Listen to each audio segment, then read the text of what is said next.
Good morning, good afternoon, good evening, and welcome back to our playthrough of Gloomhaven 2nd Edition. I'm Emerging Boat, and today we're going to be doing Scenario 5. Clarissa and Satha return to Gloomhaven from their last adventure into a crypt, as Raphael and Dwayne are about to head off into a crypt of their own. But everybody's in Gloomhaven right now, so we're going to do a city event. Go up here, draw city event. Okay, C10. I will pull that up in Foreteller. Okay, don't freak out. This is a totally consensual thing that is happening, and I need everybody to just stay calm, okay? You're standing in the apartment of Zane, a local orchid barfly who frequents the Sleeping Lion. Also standing in Zane's apartment is a full-sized sun demon, dumping light into the room and crouching to fit under the low ceiling. It quietly watches the proceedings. Mercenaries? Meet Sunny. Sunny? These are the best mercenaries at the Sleeping Lion, at least on short notice. Great! Hit it, Sunny! Sunny picks up a metal paperweight from the bookshelf and compresses it tightly within its brightly glowing hands. You avert your gaze, but when it's done, you see the paperweight has been reformed into a tiny, perfectly formed replica of a man-made island with unintelligible contraptions sticking out of it. Zane closes his eyes and touches the display with a fingertip, interpreting the object. Sunny says bugs have taken over some specialty forge built by his kind. Help Sunny clear out the infestation, and it'll use the forge to make you something amazing. Zane opens his eyes and looks at you. Deal? Option A. Agree to help Sunny clear out the infestation. Option B. Demand to speak with Sunny alone.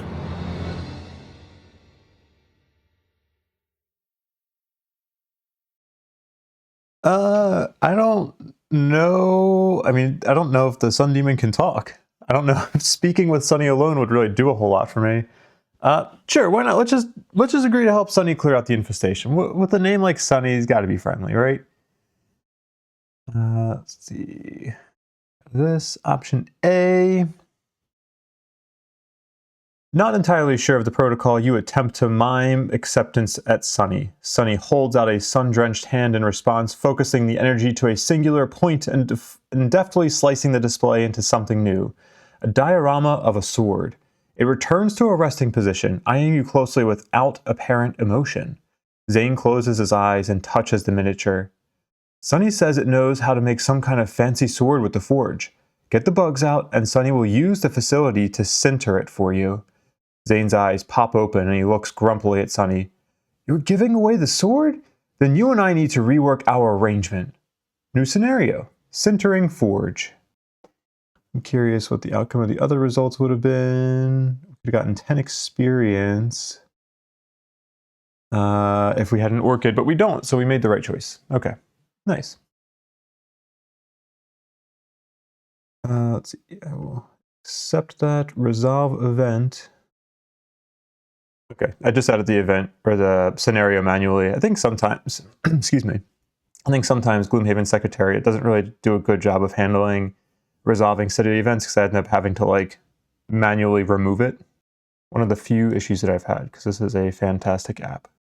Okay, let's go through our characters and see what things we need to do in terms of level ups and buying stuff.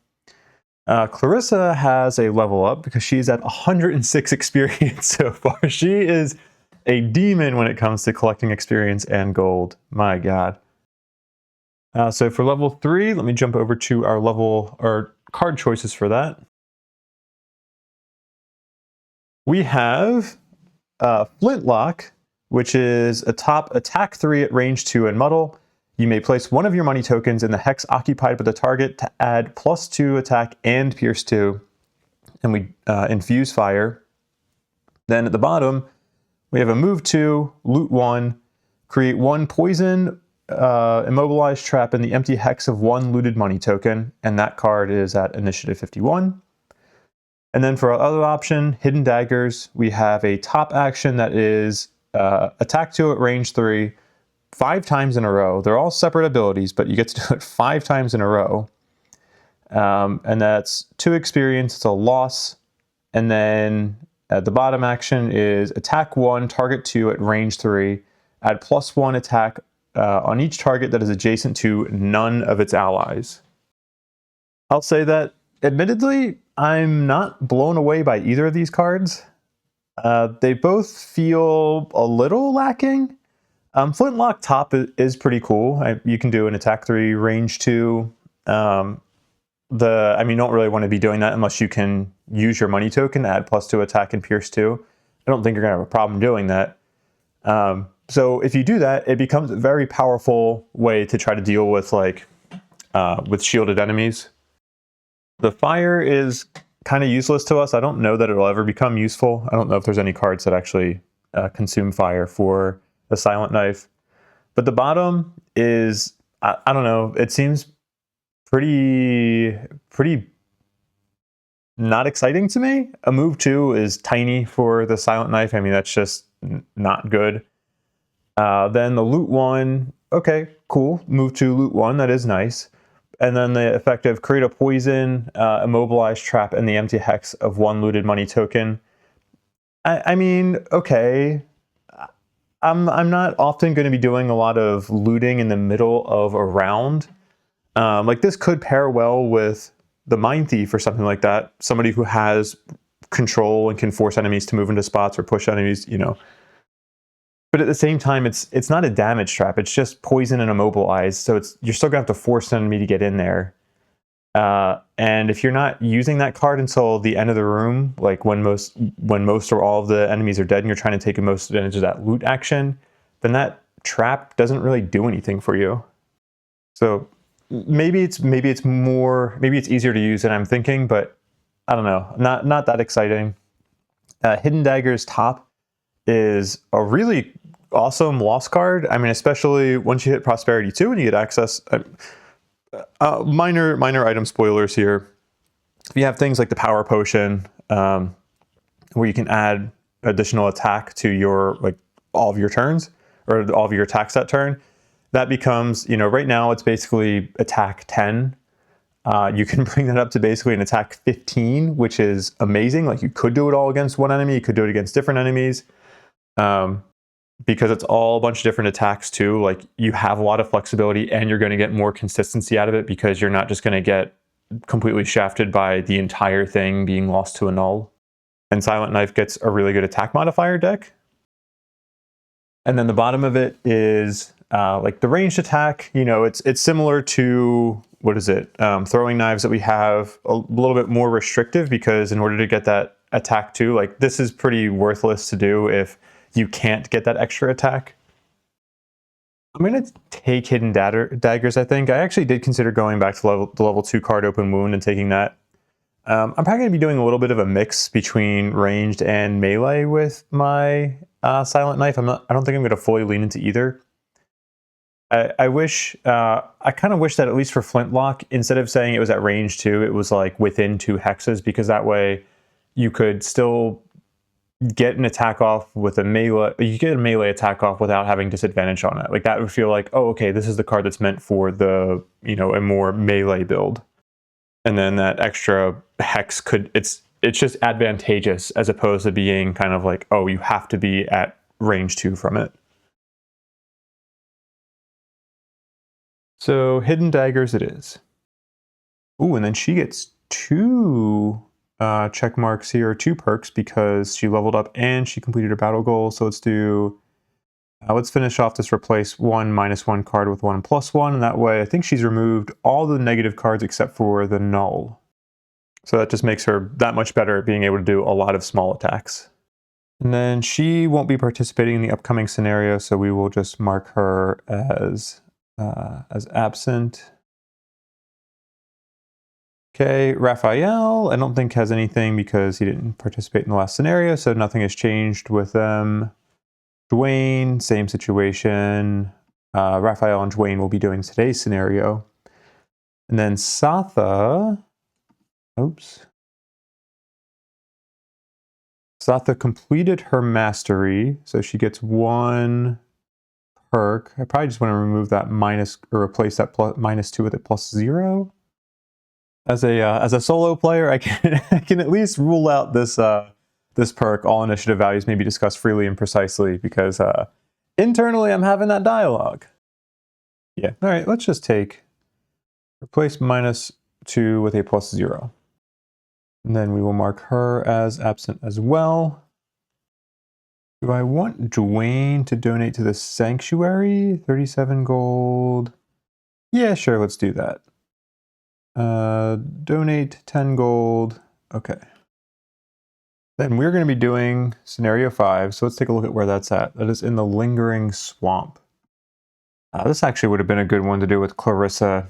I should have thought about that, because it would have worked towards her personal quest, but that's okay. I'll have to think about those things in the future. Let's see, Crypt of the Dam is complete. 6 and 7. Where is Lingering Swamp? There it is, down in the south. We're going to be traveling south a little to the west and going into the Lingering Swamp for this Forgotten Crypt with Dwayne and Raphael. Go pull up our road event. Scenario 5. Road event is number 18. Oh, wait, I did that one last time. Give me 1 second to fix this. There we go. All right. Road event 8.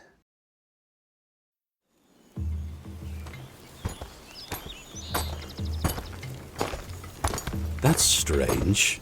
There's something in the road here. Ah, it's a corpse. A freshly gnawed corpse. But it's beside a sturdy-looking mace that would look great on your hip. A sharp barb lodges itself into your leg, and the idyllic hillside takes a turn for the drowsy. You try to keep your bearings as a group of vermlings rappel down from the trees and launch their attack, blow darts and spears in tow. As you fight the sedative effects of the poison and struggle to stay awake, you recall that vermlings have been known to eat the dead.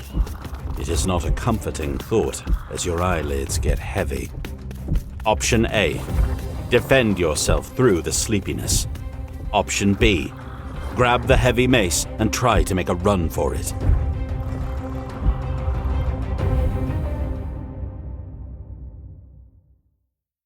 Oh, come on. We have a vermling with us. They're really going to attack one of their own? That's not cool. I think we just grab that mace and run for it. I feel like if we try to defend ourselves through the sleepiness, that sounds like it's going to be leading to some damage coming our way. So let's go with option B. Nimble or strong? Okay, let me check. I assume Raphael is nimble. Okay, yes, I'm looking at their actual character boards. Raphael is nimble and Craig is strong, so we're good. With heavy eyelids, you grab the handle of the mace and start running, dodging projectiles as you go. You mark the location to return someday. Gain item 51, heavy mace, and new scenario unlocked, Vermling Camp. All right, cool. Let's see. Okay, we did option B, resolve event. Let me take care of these manual things. Here's the heavy mace. After you attack an enemy, or after you are attacked by an adjacent enemy, perform attack 1, targeting the enemy that attacked you. The attack is unaffected by retaliate, and you have to put 2 -1 cards into your attack modifier deck. I'm giving this to Dwayne, but I'm not going to have him equip it for this scenario because I don't want to add those -2s or the -1s to my attack modifier deck. I may even have him sell this, and maybe Satha will end up buying it. But yeah, right now I don't really have a use for this. We'll close out of this. I did take care of making sure my attack modifier deck had its blesses in it as well. Looks like we have some effects to resolve, but let's start with reading our scenario intro text.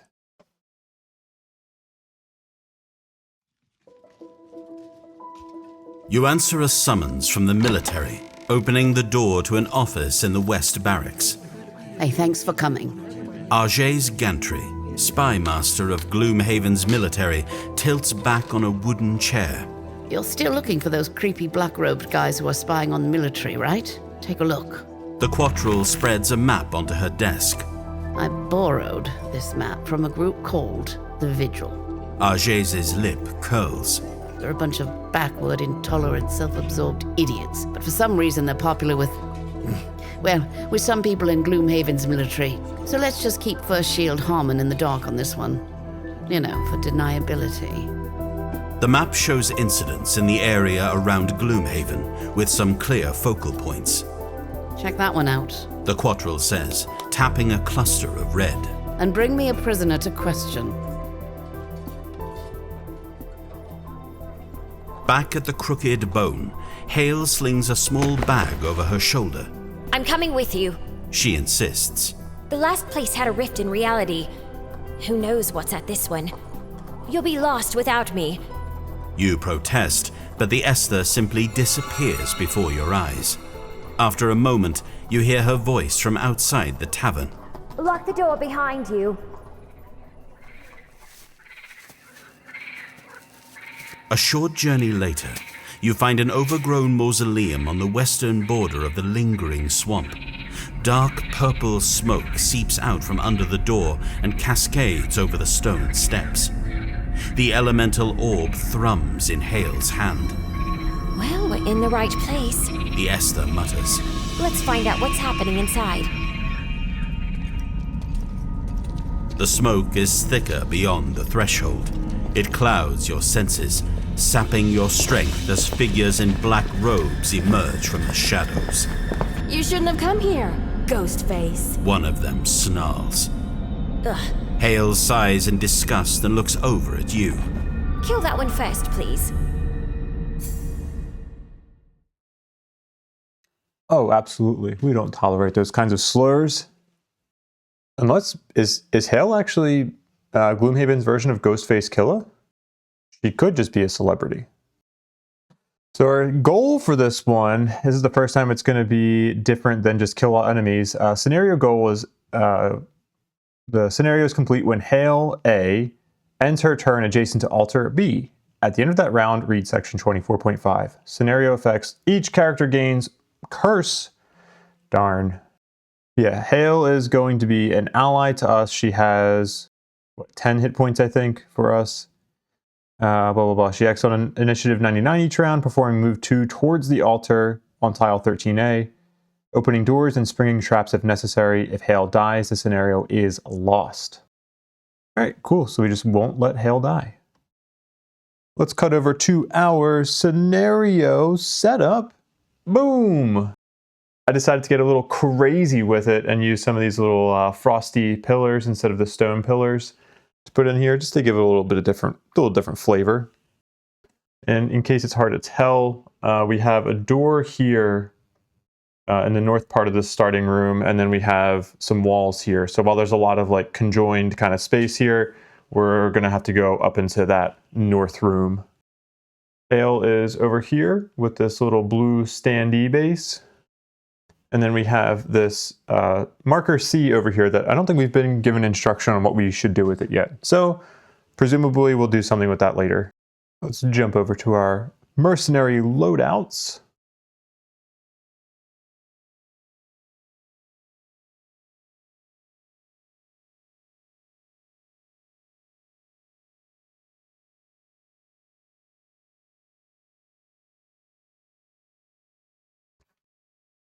And then we can do our battle goals.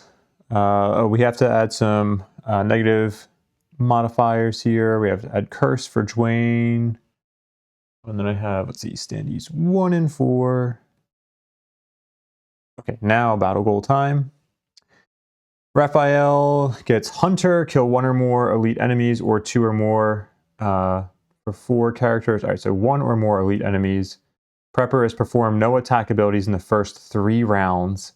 And then Peacemonger is never kill an enemy. Those last 2 are both extremely restricting, especially in a 2-player party for the Prepper. I'll probably just go with Hunter. Raphael's already gotten a lot of 2 checkmark battle goals. We can just go for a single one with him this time. Oh, wait, did I select that? Okay, choose selected card. Then Dwayne picks from Sluggard, perform a long rest while at your maximum hit point value after you have already suffered damage, potentially. Egoist, collect more loot tokens than any other character, potentially. Pickpocket, collect 2 or more loot tokens by performing a loot ability while adjacent to 1 or more enemies. I do need to start getting some more loot tokens with Raphael to afford those enhancements, but I think for now... Nah, actually, you know what? I think we can make Sluggard work. I'm going to do that one. Now let's get them on the table. Hunter. Boom. Sluggard. Boom. So magical. And now the lighting. Hell yeah. I mentioned in the last video, I'll mention it in the next video too, I'm going to be playing around with the lighting just to kind of give it some different theme. If it looks terrible to you and you don't, it like hurts the readability too much, please let me know. It's going to be happening for at least the next few videos until I start getting feedback on these ones as they come out.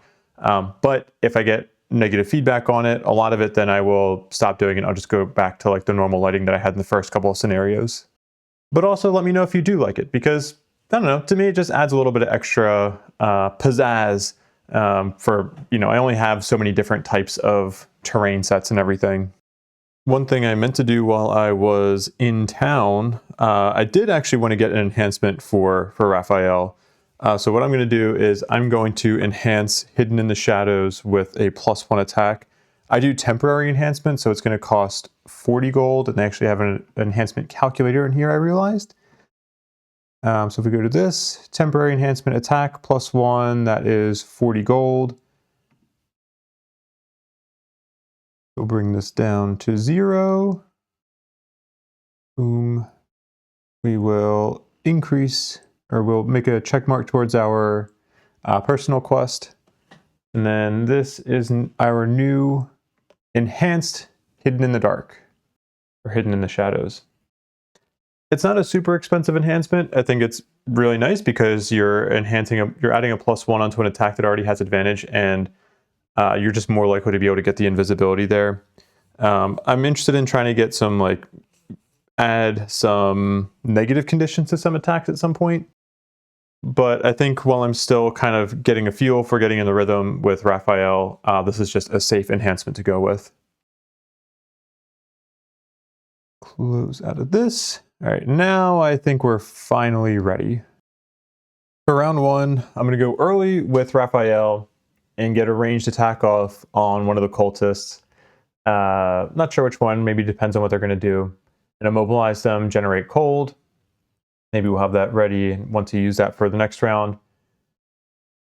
And then he's also going to do the bottom of Withering Claw to have one of those enemies attack the other one.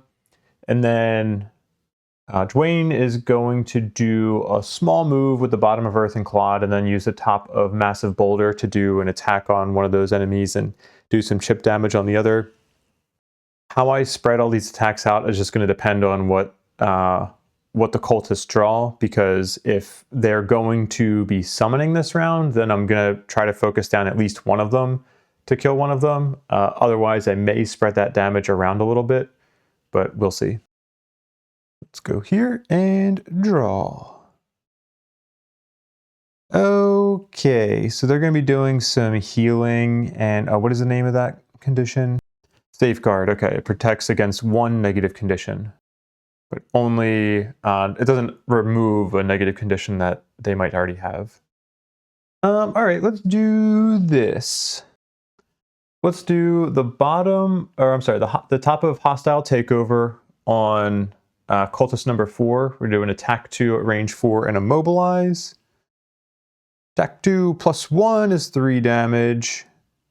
And that was number 4. Okay, and they are immobilized. And we infuse cold. And we'll discard that. Then we'll do the bottom of Withering Claw. We'll use that on cultist number 1, so they will attack cultist number 4. So cultist 1 attacks cultist 4 for 2. Still using the monster modifier deck because I don't have that perk. That's 2 damage. Okay, a good amount of this will be healed back, but at least not all of it will be healed. Oh wait, what am I talking about? Yes, it'll all be healed. I probably should have used that bottom of Withering Claw for a move too then, but oh well. Cultist 1 will go, let's have you go 1, 2 there, and then do a heal 3 on Cultist 4. Got to warm up my math skills still. Then Cultist 4 will go, is immobilized, but they can still do the heal.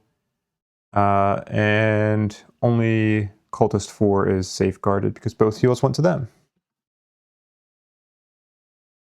Oh wait, I need to fix that damage that was done. There we go, okay. Just making sure Raphael gets credit. Then Dwayne will go. Let's do the bottom of Earth and Clod to do a move 2 and get to here. And then we'll do the top of Massive Boulder, do an attack 3 on Cultist 4. +1, that's 4 damage. Nobody's adjacent to that cultist, so nothing else happens, and then we infuse Earth. Okay, discard that. And we will... oh, and then Hale still has to go, so Hale will go 1, 2. And that's it. And that will end the round. Oops, no. Next round. Oh, I apologize. I'm going to retcon something. I'm going to retcon this cultist movement because I was thinking that Heaving Swing had 2 push on it. It does not. So instead I'm going to have had this cultist go here, and then Hale would have gone there. I feel like I'm being a little sloppy with how I'm handling this first room already because I feel like this should be easy for me to have cleaned up like handily by the second round, but I don't know. We'll see. Here I am going to go early with both Raphael and Dwayne. Raphael will go first. Do the top of Scurry to get between these 2 cultists. Maybe do the attack 2 on Cultist 1. And then I'll do the bottom of Perverse Edge on Cultist 1. I might do that attack 2 on Cultist 4 just to make sure that cultist dies and the other gets stunned. It might depend on what they draw. Yeah, anyway, I'll attack a cultist, stun a cultist, and then ultimately end up moving on to that little money token. Dwayne will go shortly after and do a move 3 onto this spot and be able to attack both of them for 4, hopefully. The only thing that's going to slightly foil these plans is if the cultists go at initiative 10. I think they have an initiative 10 card. But even then, I think we can adapt. Okay, go to this screen and draw. Okay, cultists are going at 10. Okay, I think I know what I want to do. I think I really just want to make sure that I can kill Cultist 4. So let's do top of Scurry. We'll go 1, 2. And we will do an attack 2 on Cultist 4. Okay. I guess that's good. That's 4 damage, so that will kill that cultist. That is not what I expected. Yeah, I mean, I guess there's no downside to that. Oh, I need to replace this money token. I want to use these copper-looking ones. Then that'll discard Scurry. Then we will do the bottom of Perverse Edge. We will consume that cold element. We'll get an experience. We're going to stun the adjacent cultist 1. And then we'll do a move 3, and we're going to land on this little money token right over here. Boom. Money and experience. That will discard that and end Raphael's turn. Then cultist 1 is stunned, so they don't do anything. Then Dwayne goes and... yeah, I mean, I guess we'll still use the bottom of Unstable Upheaval. just do a move to that one space over there. And then we will do opposing strike. We're going to consume the earth. So we should get an experience for that. And we turn this into what? An attack 4 muddle. And we're only going to be attacking cultist 1. So attack 4 times 2 is 8. Holy crap. Wow. My attack modifier draws have been outstanding for the last few scenarios. I'm knock on wood, I am waiting for karma to catch up with me. Not karma, just something to balance this out. And that'll go here. And discard opposing strike. And Dwayne's turn. Oh wait, sorry. First I have to do 8 damage to that cultist, killing it. And then Hale has a nice clear path. She's only going to be able to move 1. Go there. And that will end the round. For round 3, I'm going to get a little selfish with Dwayne. And he's going to do some looting and then just prepare for the next room with backup ammunition. Meanwhile, Raphael is going to go into the next room because Hale's going to go in otherwise, and I don't want her to be the one triggering all the attacks on enemies.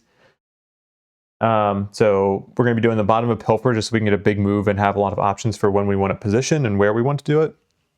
And in the meantime, I want to at least get the Mind's Weakness out. I don't know if I'll actually use the attack on it, but I do want to at least get an augment out soon.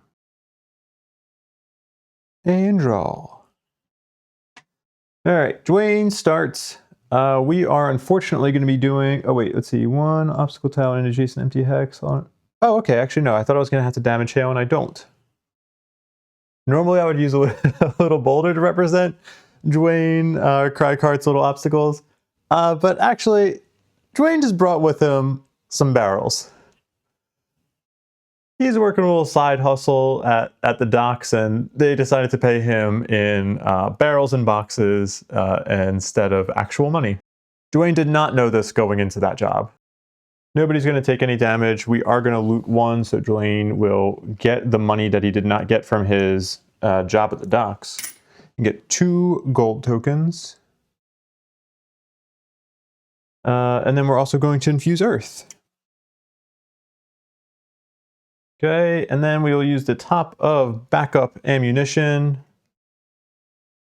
and put our token there. Normally it'd be better to wait until the second. I don't know where I paused there, so I might have cut off. But normally it'd be better to wait until the second rest cycle to do the first loss with an 11 card hand, but oh well. Or if I had brought a stamina potion instead of a healing potion, that probably would have been good. Okay, Dwayne's turn is done. Go to Raphael's turn. Raphael is, I was going to say we'll start with the Mind's Weakness, but we will absolutely not do that. We're going to start with the movement with the bottom of Pilfer. Open this room up. And we will see, oh no, don't spin out, buddy. You still got a scenario to do. We'll see what's in that room. All right, let's do a little terrain swap here to make things a bit easier to see. Swap that out. This there. Oh no, that's a 2. Give me 1 second, I'll fix this. All right, that lowered wall should make things easier to see. We got a couple of living bones in here, a couple of living spirits. A lot of shield going on. I think I'll move here. Do I want Hale to move in any further, or do I want to impede her progress? I think I actually want to stop her from moving in too far. I'll probably end up destroying that obstacle, hopefully. So that should save up for any time that I've lost from her not being able to get full movement. And then, all right, so Pilfer is discarded. Didn't really make great use of that movement. We'll use the top of Mind's Weakness, get that augment out, and then we don't actually end up doing anything with the attacking. But I want to avoid taking those attacks from the living bones. Oh, we do get an experience for Raphael, though. And then that will end Raphael's turn. And we jump up to the living bones. Living bones 6 will do a move 3. 1, 2, 3 is not in range. And then this bones will go 1, 2, 3. Their turn's done. Then the living spirits will do move 2, attack 3 at range 4. And they actually don't have to move. They have plenty of range. This is gonna be 2 attack 3s on Raphael. I really gotta hope for a negative modifier here because this could get ugly. Attack 3, hell yeah! All right, null. So that is from the living spirit number 2. Living spirit number 3 does an attack 3. Plus 0. Oh my gosh. Thank you. Thank you. Thank you. Amazing. Attack modifier gods are kind to me. That will end the living spirit's turn. And then Hale will go to a move 2, but she can only move 1. It'll go right there.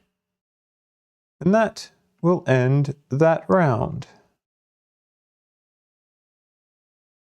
For round 4, I'm going to go early with Raphael, and we're going to try to kill, we should be able to kill one of the living spirits, specifically living spirit number 3. And if we do that, then he can go invisible and be safe for the rest of this round. Then Dwayne is also going to go somewhat early and move into the room. We want to try to push away some of those living bones, like get some damage off on them, and push them away so they are not doing multi-targeted attacks against both like him and Hale. Go over to this screen and we'll see what the enemies are doing. All right, we're going before all the enemies. Living Spirit's going to be doing a multi-targeted attack. That's not so good, but it's a fairly light attack, and hopefully there's only going to be one of them actually doing it. Then the Living Bones will be moving 3. I think I'm going to have to take an attack from one of the Living Bones. Living Bones 6, but not 8. Okay. So we'll start with Raphael, who is going to do the bottom of Psychic Blade. We're going to move 1, 2, 3. Go right there. And then we'll do an attack 5. We'll discard... Actually, well, technically this is active, but I don't really want to get that curse, because if I get that curse, then that means we did not kill the Living Spirit. But this is going to be an attack 5 on Living Spirit 2 at advantage. So plus 0 or plus 1. That's 6 minus 2. That's going to be 4 damage. So that Living Spirit is enough to kill it. Thank goodness. And we will get to go invisible. What a great card. That comes out. And Raphael's turn is done, bringing us to Dwayne's turn. Dwayne will start with a lovely move 4. 1, 2, 3, 4. Actually, let's go here.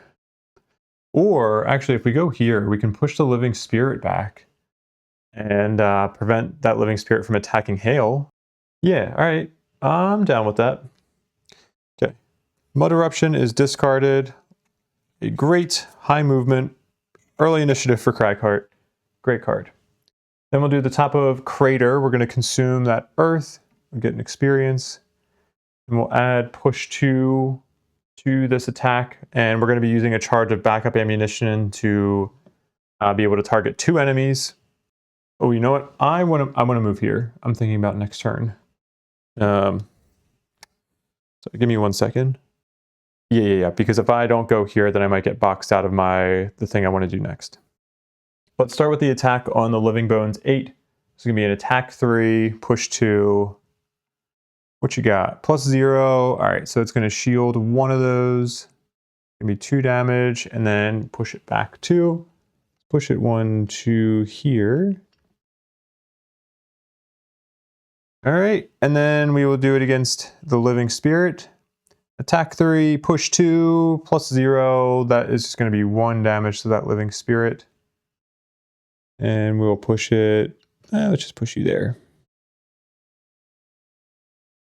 We'll discard Crater. And we'll end Dwayne's turn. Then we'll go to the Living Spirits. Living Spirit will move I think just maybe like here. Because it can't do a multi-target. Sure, that seems fine. Then it's going to do an attack 2 on Dwayne. +1. Yeah, okay. 3 damage. Then Living Bones 6 is going to do 2 attack 2s on Dwayne. This is going to be painful. No! Hell yeah! Oh my god. Okay, I just got to like preface everything with this is going to be bad. This is going to be terrible. All right. Nice. 2 attack 2s turned into 1 damage. Ooh, I might be able to get that battle goal hopefully this round. Or this rest cycle. 1 damage. All right. Oh, sorry. And then this Living Bones needs to move 1, 2. I guess I'll just go there. All right. And then Hale will do a move 1. I hope I'm not screwing myself with how much I'm doing move 1s, but I think if I destroy that obstacle, then I should be able to save a decent amount, like recover some of that lost movement. Psychic Blade comes out for the round. Hale's done. Next round. I'm really contemplating a short rest right now for mainly for Dwayne, because destroying this obstacle might actually be a really bad idea. By doing that, we're gonna force ourselves to, like, we'll have to open the door, not this round, but next round. Otherwise, Hale would open it. I mean, maybe it's okay if she opens it. Nah, if she's gonna take it, I don't know. Screw it, I'm just going with what I got. I don't really have a good plan for this entire scenario. I could see myself losing this scenario, honestly, even though we've really done well with attack modifier draws. I don't think I've been optimizing very well. I'm just playing the last 2 cards I have in hand for Raphael. I will probably end up moving him towards that Living Spirit and doing the Frigid Apparition attack, which should ultimately be an attack 4 and should hopefully kill that Living Spirit. Then Dwayne is going as early as he can. He only has 1 card left in hand after these 2. I'll probably end up maybe moving like here with bottom of rumbling advance using my boots, and then doing a melee attack on one of those skeletons and pushing them into that obstacle, destroying the obstacle, but doing extra damage to them. But pushing that into that obstacle is going to change Hale's pathing. This could be really dumb, but we've had these scenarios go pretty well so far. So let's see if we can just let's see if we can do stupid things. Correction. Let's see if we can do stupid things and get away with it. I can absolutely just do stupid things in general. Okay, draw. Living Bones are doing a very light attack. That is good news. So they are going early. Living Spirit is doing an attack 3. Okay, this isn't terrible. This seems like a pretty good draw.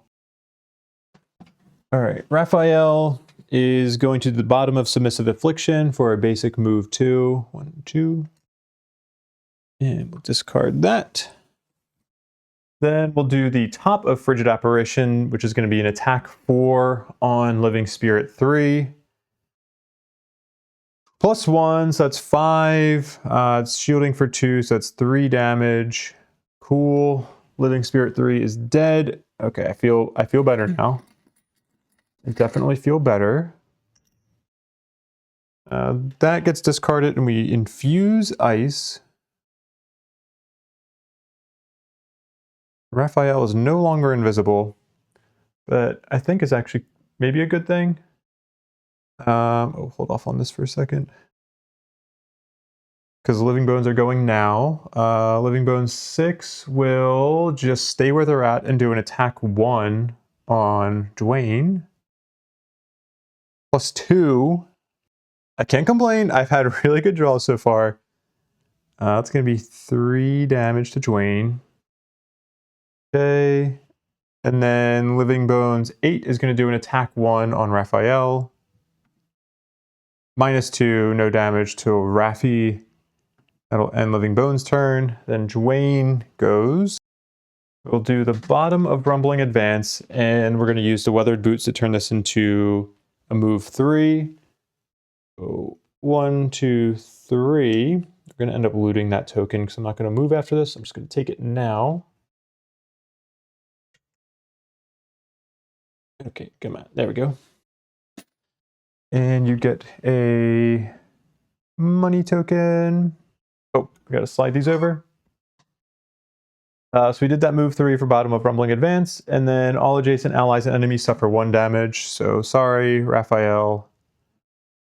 Not sorry, Living Bones. You deserve it for being bones.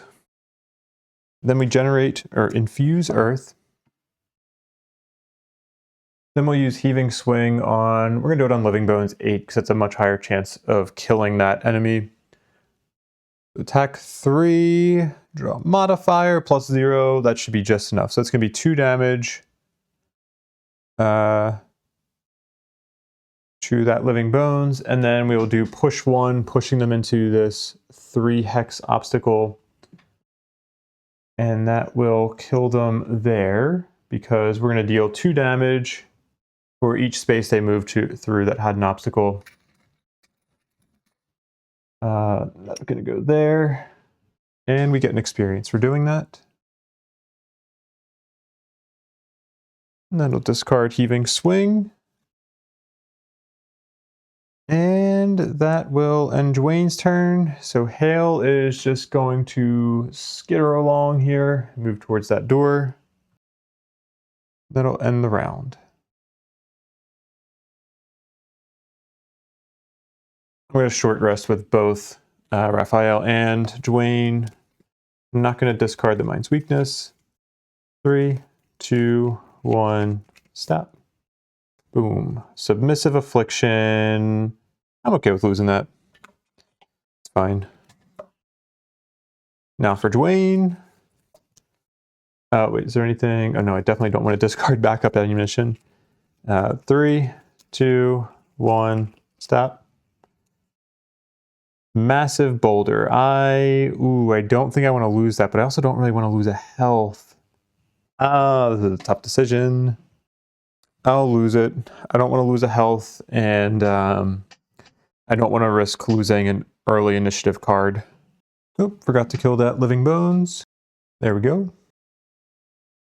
For round 6, I'm going to let Hale open that door at the very end of the round. If there's enemies in there, I mean, there's definitely enemies in there, but if there's a bunch of enemies in there, so be it. I need to let Hale take some of the attacks because she is a walking bag of 10 hit points.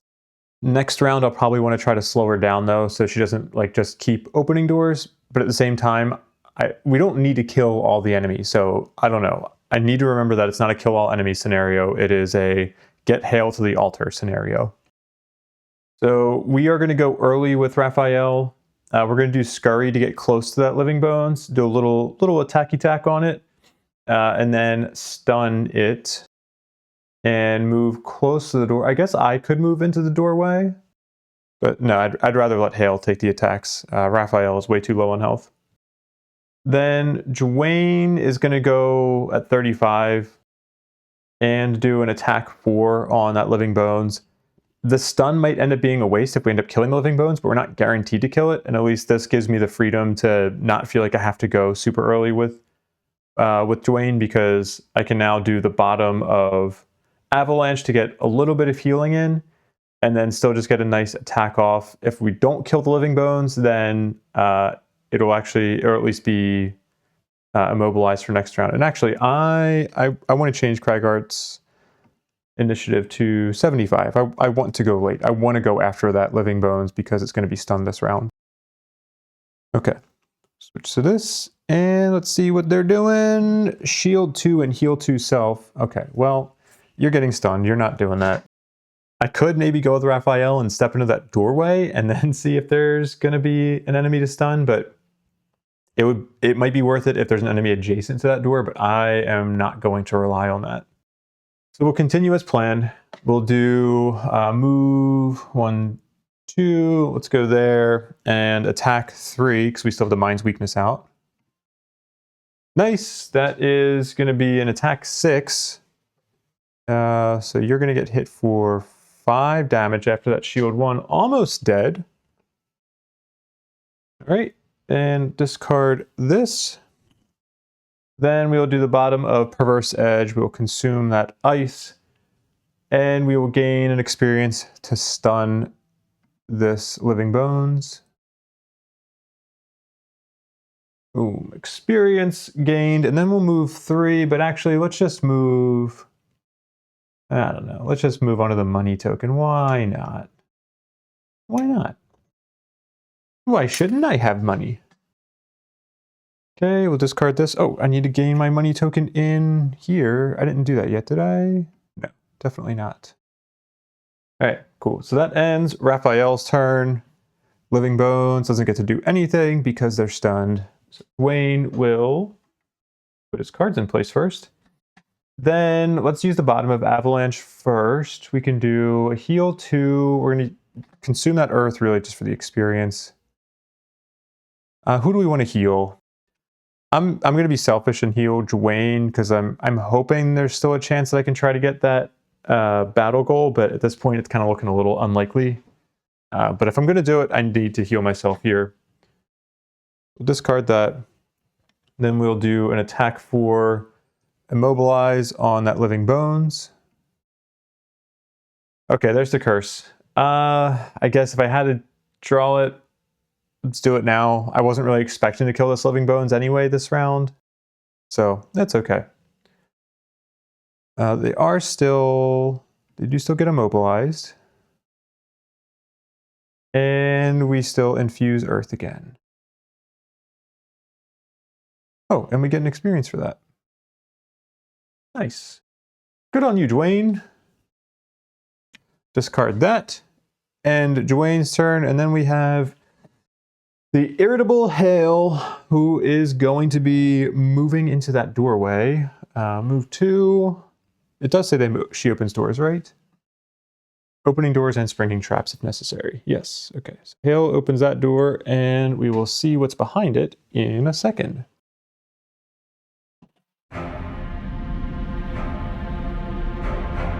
You expected cultists. You didn't expect undead. As you kick open the door to the next chamber, the tomb's rightful occupants flood toward you. At the same time, you hear commotion from the entrance. More of them behind us! Hale yells.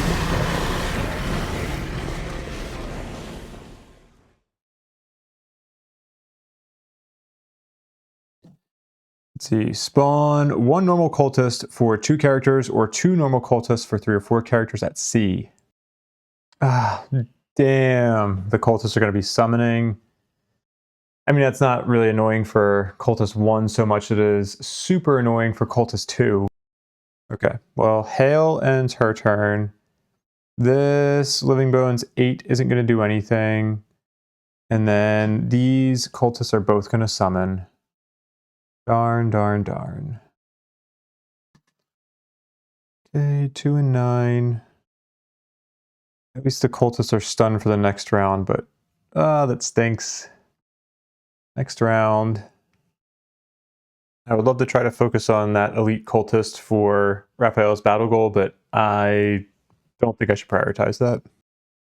I want to start getting a little bit ahead of Hale. So I'm going to try to do a bunch of immobilize this round and see how that works out for us. This could be really dumb. I'm going to have Raphael be the one to go open that door, that next door, because otherwise Hale is going to do it at the end of this round. I'll admit, here's some information that I'm working with. I know that there are some traps in this scenario, and I think they're in that upcoming room. I don't remember, but I think there's at least some in that room. And I kind of want to get ahead of her just to be able to make sure that she's not going to be walking into them. He can do an immobilize. Raphael can do an immobilize on, if there's at least, I mean, you can immobilize 1 enemy in that room. It would be nice if wind was strong, so we had extra movement. Yeah, I wish I had a move 5. The more I'm talking about this, the less I kind of like the idea of doing it, but I'm going to commit to it anyway. The main thing is that I don't have to kill a lot of enemies, and right now I'm in a terrible position because I am behind and in the middle of a bunch of enemies, and I need to change that. I need to start ignoring some of these enemies and getting ahead of it so I can start clearing the way for Hale. I'm talking myself back into it. Then Dwayne doesn't really have to go this early. Do I actually want to change out the card he's going to use for movement? No, just keep it. But we want to get him moved up a little bit, and he'll probably just end up using the immobilize attacks on living bones 8 and 9. So if we follow the pattern here, as soon as we open this next door, we're maybe he will end up wanting to do an immobilize on whatever spawns at this D token here, because we can probably safely assume that when we open this next door, something's going to spawn at D. Bone 6 is still immobilized, right? Wait, shouldn't it be immobilized? I think this, yeah, I think because we spawned new ones, this one should be immobilized because we definitely immobilized it after that one went. I don't think I cheated, but call me out if I am. Okay, let's just draw these cards and see what's happening. Raphael and Dwayne are going first. These living bones, yeah, I definitely want to immobilize them.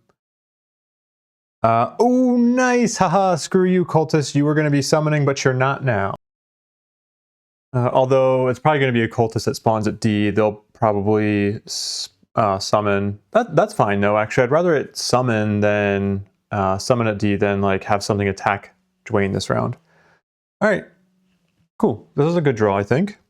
Raphael will start, and we're going to do the bottom of Pilfer. This has been a reliable move for me. I thought I'd be using a top action to Pilfer a little bit more, but I don't know if I've used it once, maybe like the first scenario. We're going to do 1, 2, 3, open this door, and 4. We've got a living corpse, we've got a living spirit that spawned at D. It was not a cultist. The living spirit is not going to be moving. It's going to be doing an attack 3, target 2. And the living corpse is only attacking if Earth is going to be strong, but it should not be by the time his turn comes up. So this, I may end up wanting to use my immobilize not on that living corpse. I don't think I care about it moving. Yeah, letting it move up might actually be advantageous. And then I can also immobilize the living spirit instead. Although immobilizing the living spirit only saves me 1 movement, or avoids 1 movement from the living spirit. Okay, now I'm gonna do what I was originally gonna do, which was immobilize an enemy in the new room, if there was one. So we're gonna do hostile takeover on the living corpse, do an attack 2 at range 4. Yes, right? Yeah, my Mind's weakness does not apply to this.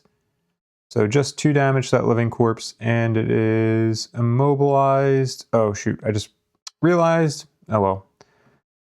It's not going to be able to do the movement, so it's not going to lose 1 health from that. Can't undo it now. Already drew the modifier. Infuse ice. And that will end that turn.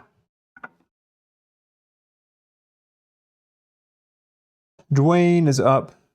Dwayne is going to move his cards to the right spot. Yeah, you know what? I'm sorry. I am going to retcon it. I'm going to say I did that attack on Living Bones 8, because I do want to actually immobilize Living Spirit. Sorry, I feel a little bit bad about that one. But I think the reason I want to do it is that I think I actually want to allow this living corpse to come up here and block this spot, because I may go invisible here. And then I will feel better about immobilizing enemies that are back here too, because we don't want them coming up. Let me undo this and put this in the right state. Okay, so Living Corpse is back at full health, no immobilization.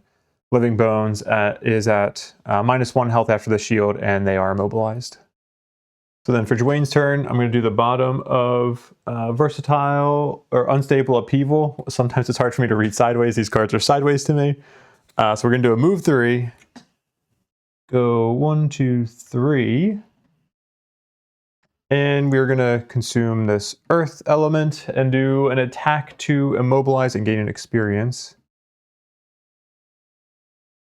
I've not been gaining much experience with the Mindthief, but we'll do an attack to first on Living Bones 9. Fantastic. Love that. Number 9 is immobilized. No damage. And then we'll do an attack to immobilize on Living Spirit. +1, so that's 3, which is going to be ultimately 1 damage and immobilized.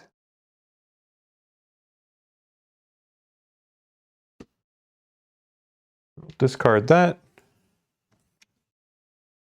End his turn, and then our Living Bones come up. Most of them are immobilized, so they won't be able to do anything. The only one that's not immobilized is this one down here in the bottom.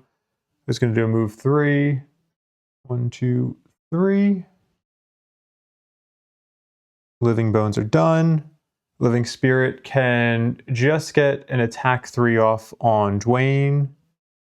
+0, so that's going to be 3 damage to Dwayne. Also, I don't know why I haven't been using my healing potion. I'm just going to say that I used that on Dwayne's turn, so effectively cancels that out.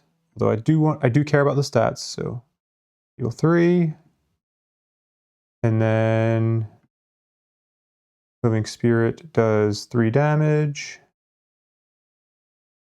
Okay, Living Spirit is done, no longer immobilized. The cultists are stunned, so they do nothing. Living Corpse will do a move 4. Let's put you there. You totally covering up Mindthief right now. Yeah, a little bit. We'll move Raphael a little bit over to the side there. Now you can kind of see him. Raphael really blends in with the light here, though. And then there's no earth, so they can't do the attack, but they do suffer 1 damage. They did the move ability, and then Hale will do a move 2, but just move 1 to get there. And that will end round 7. Oh, and I don't know how much I've been paying attention to this. I think I've only used 2 charges of backup ammunition, but I forgot to track that counter last round. So let's give Dwayne 1 more experience. This round could either go super well, and I'm going to be happy, and I could be making a lot of progress towards potentially getting both of these battle goals, or I could look back on it and be like, Emerging Boat, that was the stupidest shit you could have possibly done. Why the heck did you do that? Because this round, I'm probably going to have Hale tank some of the attacks for me. Like things that I do not want to happen. Well, basically what I'm going to do is I'm going to go invisible with Raphael, block up that doorway. Like, actually, I'll almost completely be able to block it up because I'm going to have Dwayne move here and most likely heal himself for 4 and generate Earth. And just sit here safe and sound unless the Living Corpse decides to attack, which it probably will. And it can probably be a pretty beefy attack. In which case I may decide that I'm going to change the order of Dwayne's cards and do a loss attack. Meanwhile, for Raphael, I'm planning to do the invisible self, just sit in the doorway and then do the attack 3 from Frigid Apparition. But again, depending on what the enemies draw, maybe I decide it's going to end up being too much damage on Hale, or if I don't think I'm actually going to make progress towards... Like, I think I could pretty handily get Raphael's battle goal complete. Sluggard for Dwayne is looking pretty bad right now. It was... In retrospect, I should have known enough about this scenario to know that Sluggard would not be a good idea for this one. But yeah, depending on what the enemies draw, I could end up changing the order of both their cards. Like, I could end up having Raphael do an attack 4, or really an attack 5 at advantage, and do that lost stun card. We'll see. I'm okay with either outcome. Go to this screen and draw. Okay. Living corpse. Ooh, attack 7. Okay, there's no way I can. I mean, if Dwayne takes that, it's pointless for him to have done the heal. Living spirit will get an attack off on Hale. That should be fine. Well, actually, I guess it depends on if Cragheart is. Yeah, it depends on what Dwayne's doing. Cultists are summoning again. Honestly, at this point, that's okay. Then Living Bones, move to attack 3, target 2. Okay, I might still keep the plan with Dwayne and change what Raphael does. How many movement are the Living Bones doing? 2. Yeah, okay. All right, yeah, let's switch the order of these cards. We're gonna do the top of Hidden in the Shadows and the bottom of Frigid Apparition, but not in that order. We're gonna start with the bottom of Frigid Apparition. I don't think we're gonna use that movement. Or, actually, I think I am. Let's have Raphael go 1, 2, 3, 4 here. Attack 2, we're going to use Poison Dagger on this attack. So it'll be attack 3, Poison Stun. After the attack ability, control the target, move 1. Well, they're going to be stunned, so that doesn't matter. Okay, that modifier card has not really helped me at all. So 3 damage, poison stun.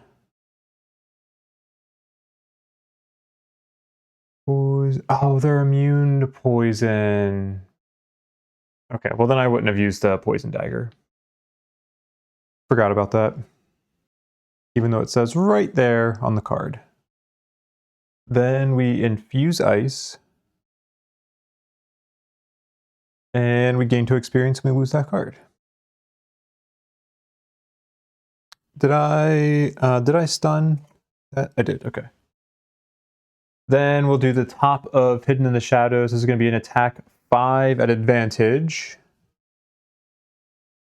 Null or +0. Okay, so 5 damage. We did not kill it, so we don't go invisible. We'll discard that card. Do I want to get that card back with my stamina potion? Yeah, I do. I'm definitely not optimizing for scenario success right now. I'm trying to optimize for battle goal success, which is not a recipe for success overall. Oh wait, no. Why did I lose Hidden in the Shadow? I only wanted to lose Frigid Apparition. Okay. So I used Stamina Potion to get Hidden in the Shadows back into my hand. And I think that will end Raphael's turn. Dwayne will go now. We're going to do the bottom of Mud Eruption and just do move 3 to get in this doorway. I could move 4, I could get in here, but the reason I want to go into this spot is because I want to make sure that Living Bones doesn't sit in this spot and block the path for Hale. So by me sitting there, I can keep a path clear for Hale.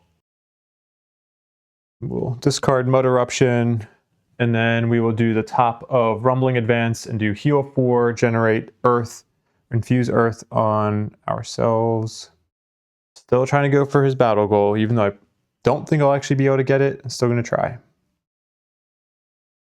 Okay, discard Rumbling Advance. And now we have all the enemies going. We skip the corpse's turn because it's stunned. Living Spirit is going to do an attack 3 at range 3. So it's going to go 1, 2. Yeah, it has line of sight there. Attack 3 on Hale. +0. It's going to be 3 damage to Hale. This damage on Hale is going to start adding up quickly. Living Spirit is done. The cultists will summon 1 normal Living Bones and suffer 1 damage. Okay, those guys go there. That was 1 and 5. And then they are stunned now. All right, so 1 and 5 do not go this round, but everybody else does. So number 2 will go first. Move 2. just move here. Then number 6 will go. Where's number 6 at? Here, 1, 2. Then who's next? Number 8. Go here and do an attack 2 on both Dwayne and Hale. Oh no, an attack 3. Oh shoot. I was thinking that was an attack 2. All right, attack 3 on Dwayne first. -1, that's 2 damage to Dwayne. And attack 3 on Hale. 2 damage to Hale. Okay. And then Living Bones 9 will go. +0, that is going to be 3 damage to Hale. All right, I really have to... I need to focus on actually winning this scenario because I could very easily lose at this point. That ends the Living Bones turn. And then Hale is going to go and move 2. 1, 2, because she's also potentially going to walk into those traps. Yeah, I might be sacrificing some battle goals here. I need to. Next round. Wow, we're only going into round 9. I feel like I'm taking a little bit of time with this scenario. Oh, shoot, I didn't mean to draw. Undo. Well, too bad. All right, I'm going to draw, and I'll keep that open as I'm explaining, because I didn't mean to do that, but too bad we already saw it. Okay, I'm not going to be looking at what the cards are saying. I'm going to explain what my thought process is before actually processing what the enemies are doing. I want it to go... I'm trying to avoid looking at this out of my peripherals. I want it to go as early as I could right now with... I maybe should have short rested with Dwayne. But I want it to go early, get the bottom of opposing strikeout as a loss just to be able to get some heal 2s out, get a little bit of healing on Hale. And then do the top of Crater on this elite, my finger just popping out there, this elite living corpse. It's an attack at disadvantage, but I mainly just care about being able to do the push into that poison trap, because I can push 2 if I consume that earth element. So that would clear the path for Hale and ideally kill the living corpse, just as long as we didn't draw a null modifier there.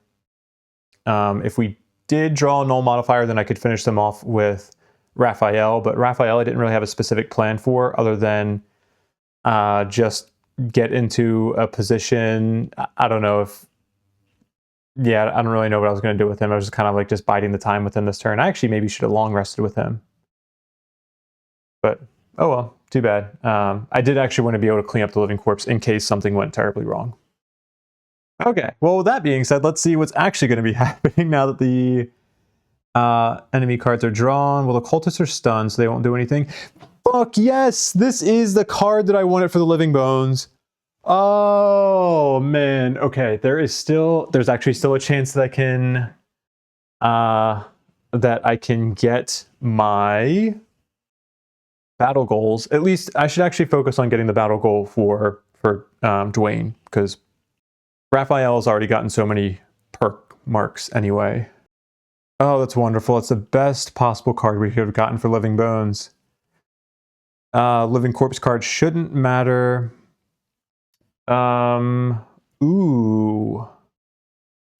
That Living Spirit card is not good because I'm not planning to consume that ice element. Shoot. Yeah, I think I actually will need to use I'll need to use movement for Dwayne. Because as long as if he moves out of the way, then the Living Spirit's not really going to have line of sight to anybody, right? Because he'd move here. 1, 2, 3. Would he have line of sight to Mindthief? Okay, at least according to the simulator, then if the Living Spirit goes here, it would still have line of sight on Raphael. Which I could see that. I could see how there's I guess, a line that could connect those 2 points without intersecting with the wall. Okay. Yeah, so that really stinks having that stun, but well, I guess first things first, we need to go with all these people. They're stunned, so they don't do anything.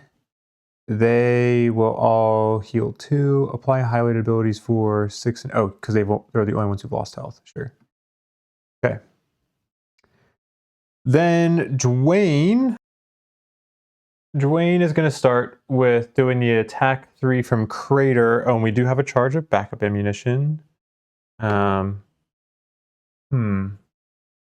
first things first. We'll consume the earth element. Going to give us an experience. Then we're going to do this attack 3 at disadvantage on the living corpse. So it's a ranged attack that we're doing at melee distance. +0 or +0. Fantastic. So we will deal 3 damage, and then we will get push 2. And we're going to push it 1, 2 into this. I love these traps that I made, these little poison traps. Little bit of epoxy in there. I mean, I didn't make them. I think they're actually, I don't know if they're Talisman Saber or if they were from somebody else. But yeah, they're really cool, especially if you fill them with the epoxy. I printed them and did all this stuff, but I didn't actually design it. Anyway, I think you probably know that. So that living corpse is dead. This money token goes there. And we have another ranged attack. I might just do it on that other living bones that's right next to me, because if they have living bones, draw a card where they're not moving. Like, I'm probably going to keep Cragheart here. No, actually, that doesn't make sense to keep Cragheart there. I might as well. I don't need to do anything at this point with the Mindthief. Well, either way, yeah, I think I still want to do the attack on Living Bones 8. So we'll do it at disadvantage again. +0 or +0. So that is shielding for 1. Oh no, shielding for 2. So it's just 1 damage, and then we will push it 2 spaces away. Let's put you there. We'll discard that. Then we'll do the smart thing. I do really want to get healing off on Hale. How much is she at? 3 health? 2 health. Oof. Oh, okay, I forgot. We can lose cards to save her. All right, yep, I'm going to do the smart thing. I think this will be most likely for scenario success. We'll move to put Cragheart here. And that will end their turn. Oh, you are dead. You should have died on Dwayne's turn. Okay, Living Spirit now has to be a bummer. 1, 2. And I mean, I get, yeah, oh yeah, definitely. You can definitely draw a line between those 2 points. So they're going to use the cold to do an attack 3 stun on Raphael. +1. That's going to be losing a card with Raphael. I'll lose the last card that I have in my hand, which is Withering Claw. And then we are stunned. Okay, so damage is mitigated. Then it's Raphael's turn, and at least we can get this stun out of the way quickly because we don't really need to do anything with them. So both these cards are just going to get discarded. Can't do anything. And then that'll end Raphael's turn. Oops. Meanwhile, Hale will move 1, 2, go there. And that ends round 9. It will definitely be short resting with Dwayne. I'm undecided on Raphael. 3, 2, 1, stop. Rumbling Advance. Oh, that healing. I do kind of need healing. I'm going to lose a health to save that card. Because I'm kind of planning on using it this round, I think. 3, 2, 1. Avalanche. It's a bottom healing, but I think I still probably need the movement right now. So yeah, I'd rather have Rumbling Advance than Avalanche. I am going to end up long resting with Raphael. This is the best chance I'm going to get, I think. So I might as well take it. Although I may end up just like taking the damage anyway from that living spirit. I had to pause it. So I went upstairs. I don't remember if I actually said it, but yeah, for Dwayne, he's going to be doing a bunch of healing. And we'll just let Hale open this door at the end of the round. That could also be a dumb move. I'm a little iffy on this scenario, honestly. I don't think I've played this well so far. I think I've gotten lucky more than having played it well. And draw. Okay. Living Spirit is going early and targeting 3 with their attack. Oh no. Yeah, so much for getting lucky. That could end us. Well, that's a little exaggerated. We could end up losing a number of cards from this. We could have to lose a card for Hale and for Raphael. So this is bad. That's probably the worst card we could have gotten for Living Spirit. Shoot. Cultists are summoning again. Jeez. There's what, 10 living bones? Yeah, okay, so they can still keep summoning. Then the living bones are going to do a move 2, attack 3, target 2. Okay, at least they're not moving 3. Oh wow, yeah, move 3 could have been brutal. This is bad. This is not looking good. Okay. Living Spirit will move 1, 2, 2. Yeah, it's like hoping, oh, maybe I counted wrong. Maybe they're at least out of range of Hale. Okay, so who do we want to attack first? Let's do Raphael. Why? I wish he had disadvantage or something. All right, attack 2 on Raphael. +0. Okay, so Raphael does not have to lose a card. That's good. He's on death's door though. Then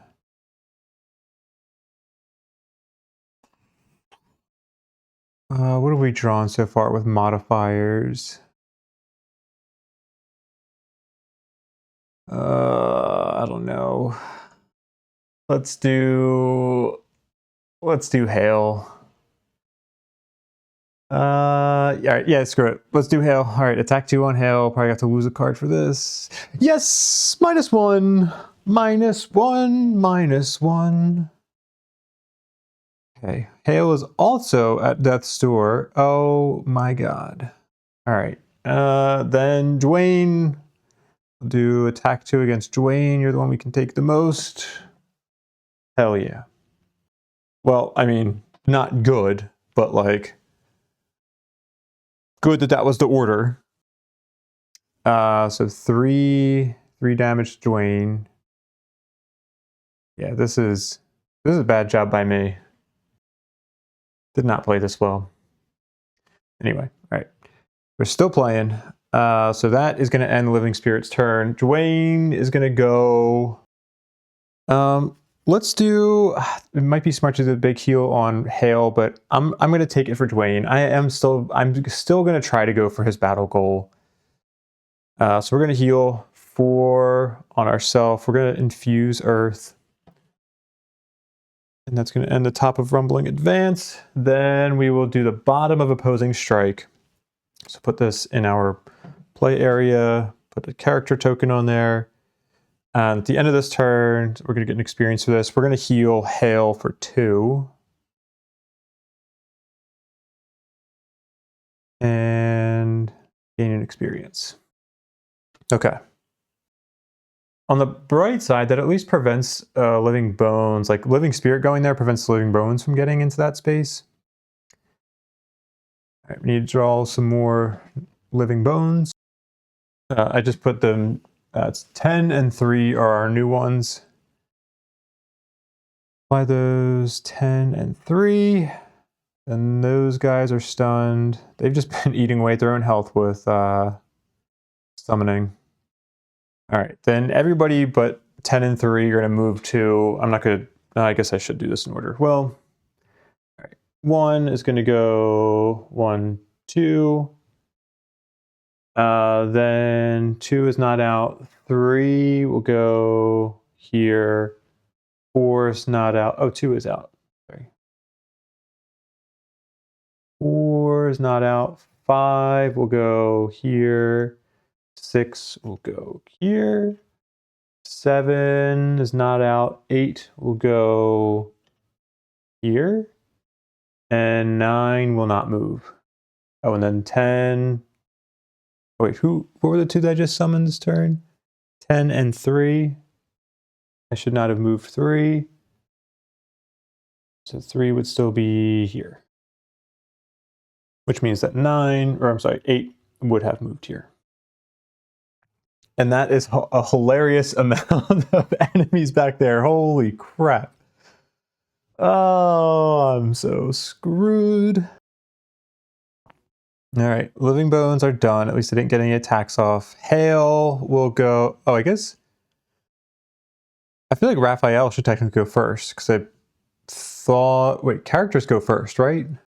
Yeah, I feel like Raphael is supposed to go first. So let's go with him for. Well, move them around. All right. So make sure it's Raphael's turn. Heal 2. Oh, did I want to discard Mind's weakness first? 1, 2, 3, 4, 5, 6. I did, because then I'll get an even amount of cards in my hand. Let me choose. I'm going to get rid of Psychic Blade. I don't really need that, the augment from that. I kind of like all the other cards too. Okay, that ends Raphael's turn. And then we go down to Hale's turn, who is just gonna open this door because she's bold and brash and she does her own thing.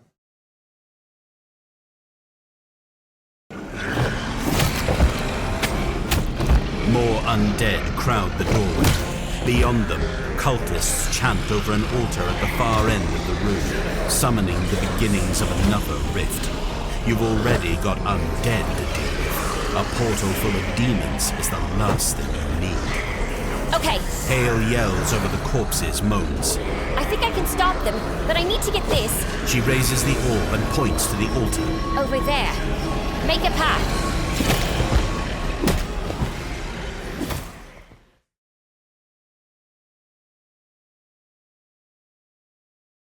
So I turned off the magnifier because we pretty much have enemies across this whole map. So there's not really that much of a point in magnifying into a specific area. We got some living corpses. We got a new cultist. We have... we had a new living bone spawn as well. Oh shoot, did the cultist summon this round? That means this cultist is also going to summon... Damn. So Hale is done, jumps back up to the cultist who is going to summon a normal living bones. Wait, why did the summon not happen? I should at least still have the figurine for number 4 out. Yeah, 4 is not spawned yet either. Let me figure this out. Oh, it did. Okay, it did summon 4. It's just because there was no other standee to it. There's the last standee, so it just picked for me. Where do I want it to go? Well, I guess we'll leave a path for the altar just in case. Then what else is happening? Okay, so you guys are done. Living bones. Well, that one's not going. Oh, whoops. There we go. I accidentally deleted that one when I was testing things out. So 6 will move up 1 space. Then the normal one will not move at all. And that will end the round.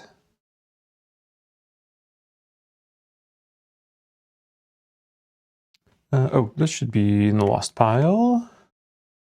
Around 11, I think we want to do a bunch of immobilize again. As long as the living bones aren't doing like a big move, then I feel pretty comfortable with this turn. I'll probably end up immobilizing the living spirit with Raphael. The living spirit has just been super annoying with like doing little bits of, I mean, it's actually done a pretty significant amount of damage. I really debated about getting into melee range with Raphael against it this turn to like just kill it straight up with that invisibility card. I forget what the name of it is, Hidden in the Shadows, because that would almost be a guaranteed kill on it. Actually, you know what? Maybe that's the move, because immobilizing it's nice, but it's gonna come back and start bothering me again next round. Yeah, all right, I'm gonna change this up. For our top card, let's do Hidden in the Shadows, and then what do I want to? I want to save Pilfer for when I want to move into the room next round. Let's do Bottom of Perverse Edge. Yeah, so Raphael will go early, kill that living spirit, and then potentially block the path a little bit for some of the living bones that are coming through. And then Dwayne is going to come into this southeastern room down here that just got revealed and do some immobilizing. Probably immobilizing this elite living corpse and this living bones here, but we'll see what the monsters end up drawing. And a draw. All right, well, cultists are all stunned, so they don't matter. Ooh, living corpses are getting some decent movement off. Living bones are moving 3 as well. More movement than I would have hoped for. Okay. Well, let's start off with Raphael. We'll do a basic move 2. Yeah. Do a move 2 for the Bottom of Perverse Edge. Get adjacent to this living spirit, and then we'll do the Top of Hidden in the Shadows. Attack 4 at advantage. +1. All right, so we kill it.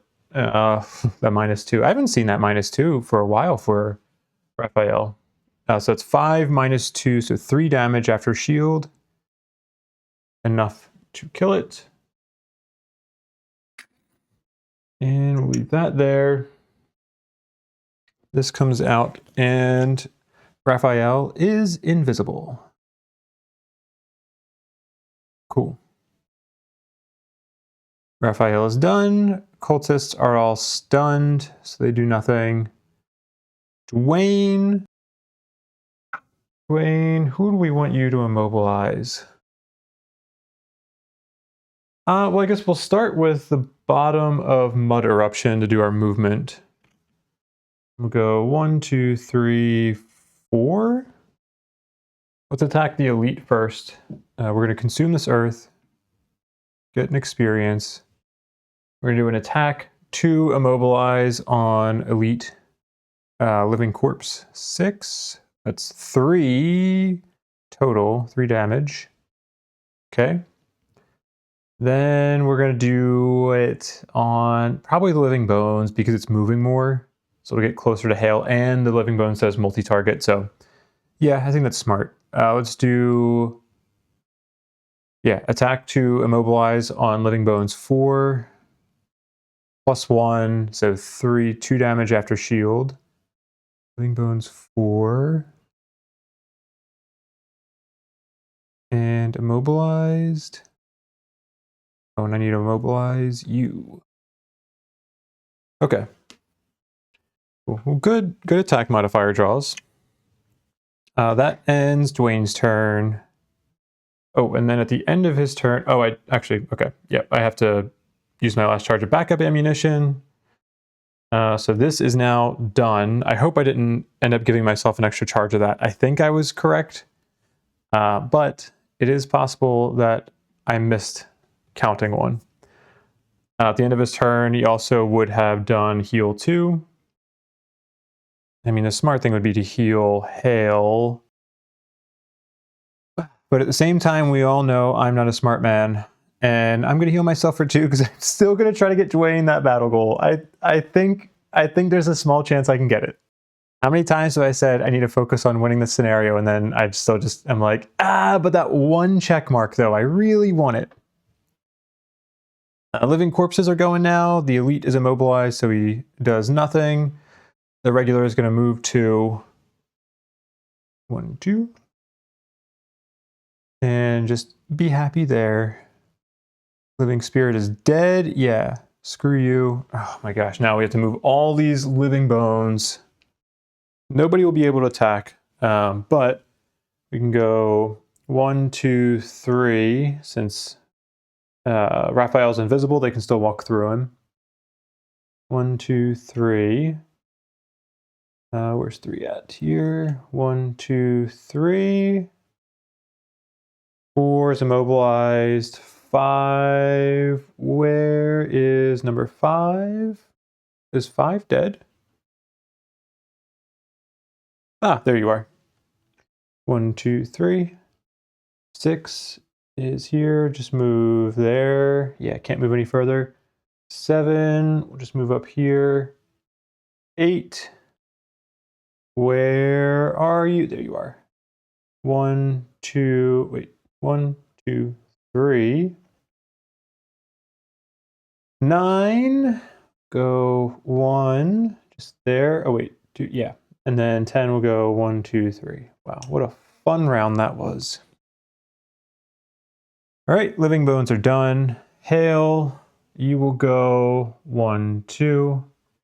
Getting real close to those living corpses. And that will end your turn. And next round, please. I'm gonna short rest with Dwayne because I think I really want to use Mud Eruption this round, because there's like getting these obstacles out. I actually forgot this card created obstacles too. Getting these obstacles out could really be helpful here. So let's do a little shuffle. 3, 2, 1, stop. Earthing Clod, yes, I'm okay with losing that. All right. Round 12. For Raphael, I'm gonna go early. I have not been doing a good job at all of initiative weaving with Raphael in terms of like making good use of that invisibility. Like not just in this scenario, but so far through this playthrough, I feel like every time I've just been like, I need to go early with Raphael. But there's often times where I'm just like, I need to do this specific thing with Raphael. In this case, it's kind of that I want to use the immobilized. It's going to depend on what the enemies draw. But I also kind of want to just like plug up this hole here, because I don't really want the skeletons coming through and getting into that room. I may end up having to lose a couple cards with Raphael, but that's okay. I think he'll serve a good purpose here. Plus, for once, somebody other than Dwayne needs to be the person sacrificing themselves. Then Dwayne is just probably going to step up somewhere around here and do the top of Mud Eruption to be able to attack a bunch of enemies, displace them, and put some obstacles down, because if we can like disrupt enemy movement this round, that would be amazing. Like, potentially we can end this in 2 rounds and we'll be okay. So let's figure out how realistic that's gonna be and draw. Okay, the skeletons are doing a big move now. I was afraid that was gonna happen. I'm glad I'm plugging up that hole. Aha! You stupid cultists! You can't summon any more living bones. They're all out. Who's dumber, me or you, for letting them all come out? But okay, that's great news. Then the living corpses are going to be moving. So that attack that Dwayne's going to do should be extremely helpful. Okay, I'm not thinking about this too much, but this seems okay. I think that top of Mud Eruption is what's really going to save us here. We will start with Raphael, who will use the bottom of Pilfer, and we're going to have to use... Do we have to use our shoes? Yeah, we do. We use our Gust Striders to add jump. Go 1, 2, 3, and just sit in the doorway and be the bodyguard. And then, who do I want to immobilize? The only monster it really makes sense to immobilize that can actually reach is going to be that elite living corpse. So let's do that. We'll do attack 2, immobilize on the elite living corpse. +0, so 2 damage. And immobilize. And we infuse ice. And Raphael's turn. We lose our invisibility. We're going to take a couple of light attacks. Attack 1s. I don't think there was any way we were going to avoid that with the immobilize, though, just because of how many skeletons there are. Dwayne, be the hero that you are. You literally have the hero trait. Oh my gosh, wait a second. Can I? No, I probably don't want to do that. I think the top of Mud Eruption is still technically a melee attack, but I think I need to move 2 because I do think I need to get an attack off on that Living Bones down there. So let's use the bottom of Heaving Swing to do a basic move 2. 1, 2, I think is where I want to go. Yeah, and then we'll do the top of Mud Eruption to do attack 3, target 4 enemies within 4 hexes, and push 1. And we're going to create obstacles in the hexes that they were in. Grab my obstacles now. Let's get the 2 experience first. Boom, boom. And then we're going to do the attack 3 on, let's do Living Corpse first. Living Corpse 4. Attack 3. All right. Well, you get pushed back. And then we'll put a crate there. Then let's do attack 3 on the Living Corpse 6. Hell yeah, that's 6 damage. 6 damage. All right, you're close. All right, so Raphael might be able to get his battle goal still. Be there on top of that loot token. And then let's put a barrel where you were at. Okay. Then 1, 2, 3, 4. Let's do the Living Bones next. So attack 3 on the Living Bones. +1, so that's 4, -1 from the shield. It's going to be 3 damage to Living Bones 4. Oh, he's almost dead. And he's going to get pushed back to the same space that this chest is on. And put a crate there. And lastly, we'll do an attack 3 on that cultist. -1, so 2 damage to cultist number 4. And you cannot get pushed anywhere. Oh, I just realized Hale's not going to move, I don't think. I could push the cultist back instead of Living Bones, but I think I want to get on that chest next round, I think. So I keep saying I think. It's because I'm not sure what I want to do. But I don't want an enemy standing on that chest space. All right, and that card's going to be lost, and we will infuse Earth. There we go. And that's lost. I do still have a heal 2 to give out. I'm going to give it to Raphael. I think Raphael needs it. And I get an experience from that. All right, Cragheart is going nuts with experience now. That's awesome. Love to see it. Okay, now all the move 4s. This one is going to move here. Attack Raphael for 1. +0, so 1 damage to Raphael.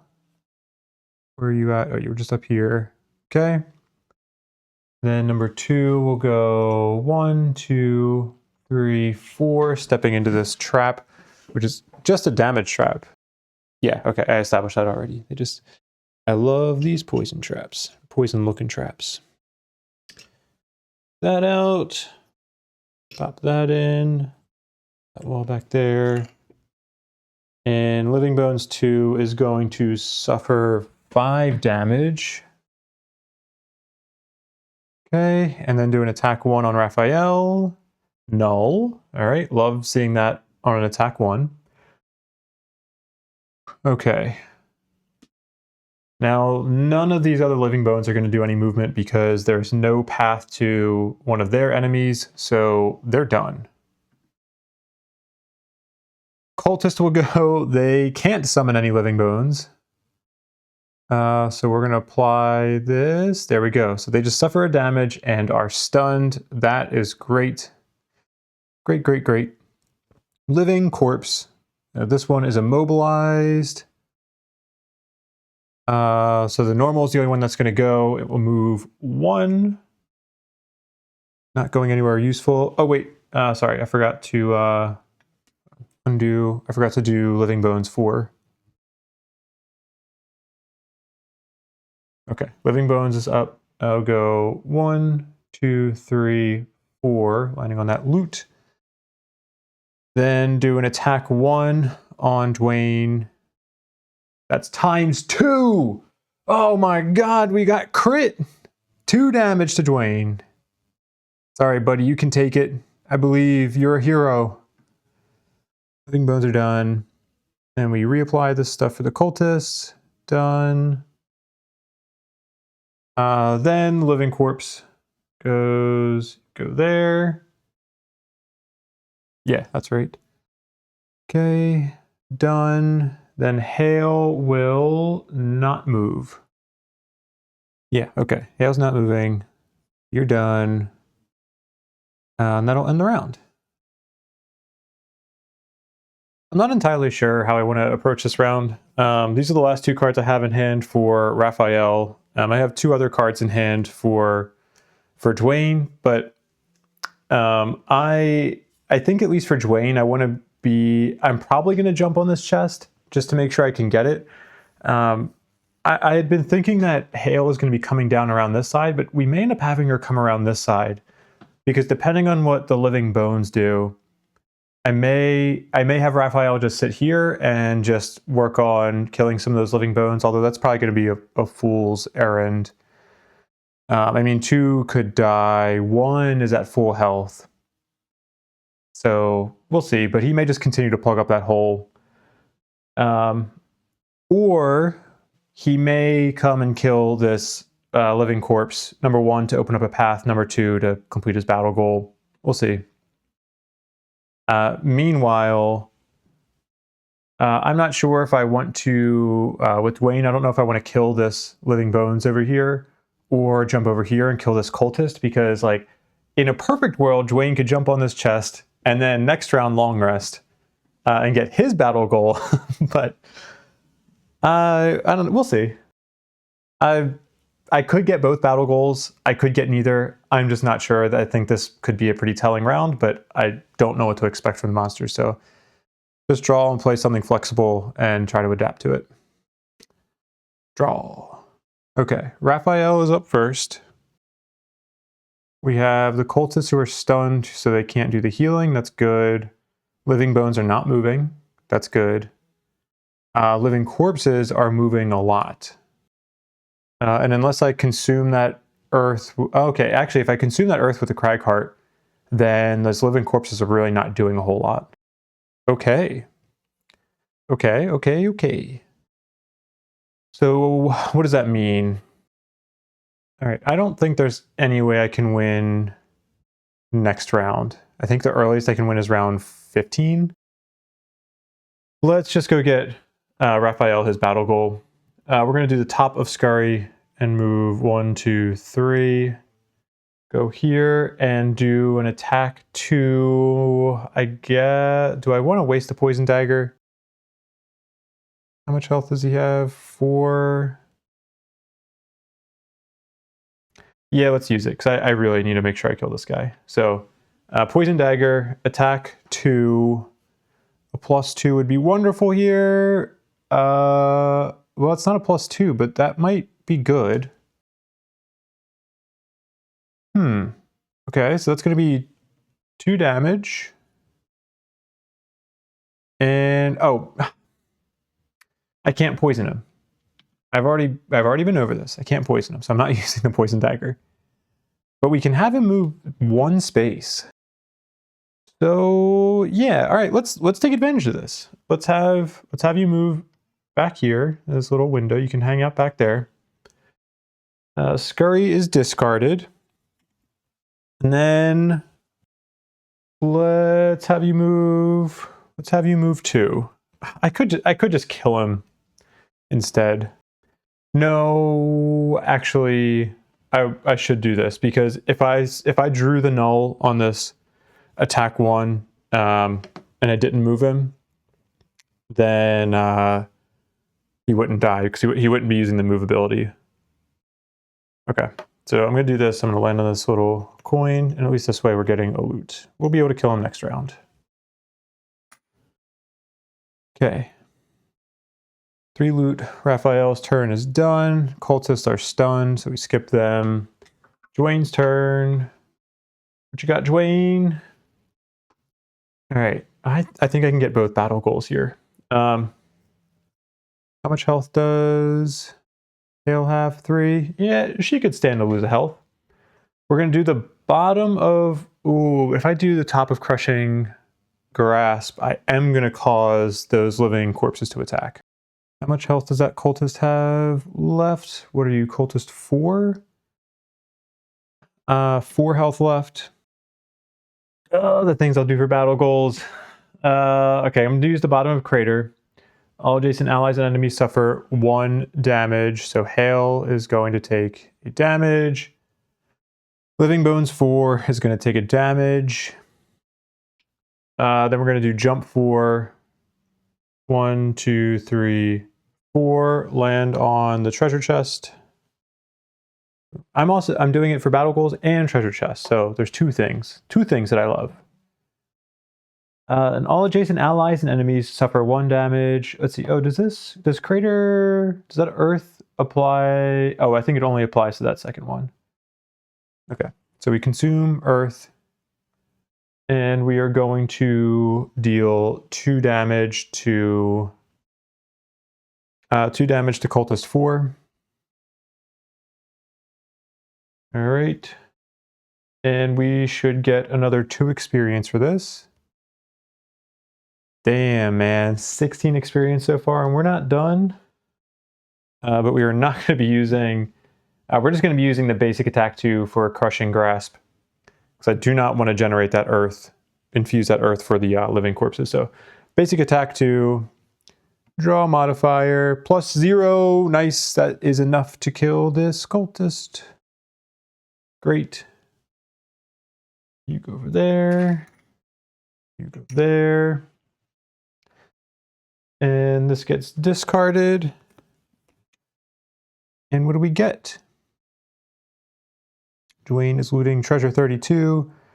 Random side scenario, Clockwork Factory. Okay, sweet. It automatically got added. All right, Dwayne is good. Now all those living skeletons do nothing. You're done. All right, so now these 2 guys. The Elite Living Corpse is not going to do anything because he's already adjacent. Normal living number 4. Oh shoot, you know what? I'm going to have to undo a move. I'm going to have to say, if I don't undo this, what's going to happen is that living corpse is going to come over here and block the Mindthief, and that's not good. So we can't do that. We're going to have. We'll just say that the Mindthief can't come down here 1 space further. He's giving up a loot token. So let's subtract that. I also, for Dwayne, I did need to do a heal 2 from bottom of opposing strike. He's going to take that for himself. Go back to these guys. The Elite is still not doing anything. This living corpse will instead go over here and take 1 damage because he did the move. Done. Then Hale will move 1, 2, and go there. Hale is done. End the round. Next round. I will short rest with Raphael. 3, 2, 1. Bloop. Losing hidden in the shadows. Let me think about that one. Actually, I think that's probably good because I don't want them going after Dwayne. I would rather them go after Raphael because I need Dwayne to stay at full health so that we can have him long rest next round. All right, I'm feeling pretty good about this now. I think we should be able to finish the scenario successfully, get battle goals. I think we'll be okay. Raphael is going to go first. We're going to do the top of Mind's weakness to get an experience and kill that elite living corpse. And then we're going to do the bottom of hostile takeover and control either the living corpse or the living bones, depending on who's doing something worse. We're mostly just doing this to get the experience, though. Then Dwayne. Those are just the last 2 cards Dwayne had in his hand. We're going to see what everybody's doing, and then we're going to decide how he uses them. Andrew. Raphael going first. Surprise, surprise. Cultists are doing nothing interesting because they're so far behind. What are the living bones doing? Move 3, attack 2. Ooh, that's some... They're going to be getting in range of Hale. What are the living corpses doing? Move and attack 5 or 4. Okay, I think I need to sacrifice a couple of points of experience here in order to maximize my chance of finishing this scenario successfully and not losing my battle goal. I'm going to do the ranged attack 2 on Living Bones number 4 first. I'm going to do attack 2, draw a modifier, +1, +2! That is 4 damage to Living Bones. 4 or 3 after the shield. It is dead. A little money token there. Oh wait, no. It was here. No. It was on top of the other money token. Come on. There we go. That will infuse ice. And the immobilize doesn't matter because it's dead. Now we'll do attack 1 wound on living corpse number 6. +2. All right. Good. That's 3 damage total. That will kill living corpse number 6. I didn't want to risk doing that loss because I am probably going to need to be losing some cards to attacks this round, either for Raphael or for Hale, because I'm going to continue trying to be selfish with Dwayne because he deserves it. You know, he's been selfless long enough. All right, justice for Dwayne. You know, Raphael is done. And then the cultists go move 3. Okay, sure. 1, 2, 1, 2, 3. Bang. Dwayne is up. This. Then I guess we can move towards Raphael. I don't think this is going to hurt us as long as we stay adjacent to this living corpse. As long as Raphael stays adjacent, I mean, because it's going to prioritize targeting Raphael. Yeah, all right, I like this. Because then, do they have any effect for Earth? No, they don't. Okay, yeah. This is good. We're going to heal Raphael for 4, so bring him back up to full health. Back up to high confidence again for this scenario. That's going to infuse Earth. Not that we're planning on using it. And, oh, we already used our move 3. And then we're going to use our heal 2 that we get at the end of our turn from opposing strike. That's our final heal 2. We're going to use that on Dwayne. Dwayne's done, and now the living bones are going to move 3, 1, 2, 3, and attack 2. +1, that's 3. We're going to have to lose a card. We can lose a card from Raphael's hand. We're going to lose Pilfer just because of its initiative. So we have 2 cards in hand, 2 cards in discard for Raphael. For Dwayne, we have no cards in hand and 4 cards in discard. Okay, so that attack is done. Then 2, 1, 2, 3. 1, 2, 3. Where is... Oh, 4 is dead. 5 is 1, 2 there. I gotta stand up so I can see everybody. 6 goes 1, 2, 3. 7 goes 1, 2, 3.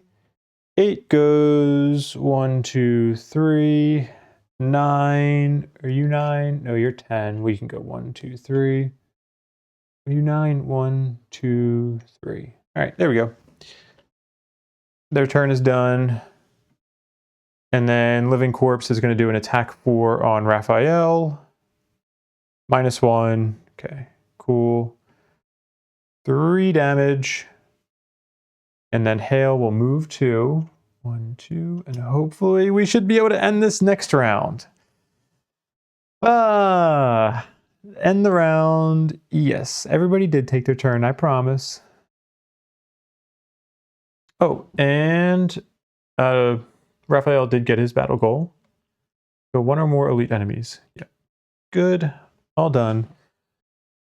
And I will proceed to selection here and explaining my thought process because we're pretty much just gonna see what the enemies are gonna do. Raphael is gonna do an attack on this living corpse for really no reason other than just to do a top action. But we're going to do that bottom loot action to gain an experience and get, 3 money tokens. So he'll make up for, he'll be able to get some coinage for his enhancements, feed his addiction. Well, it's not his addiction yet. I'm trying to get him addicted because enhancements are so good. They're good for everybody. Trust me. Just take them. Just take them. I know a guy who has the best enhancements. Am I trying to sell steroids to this Mindthief?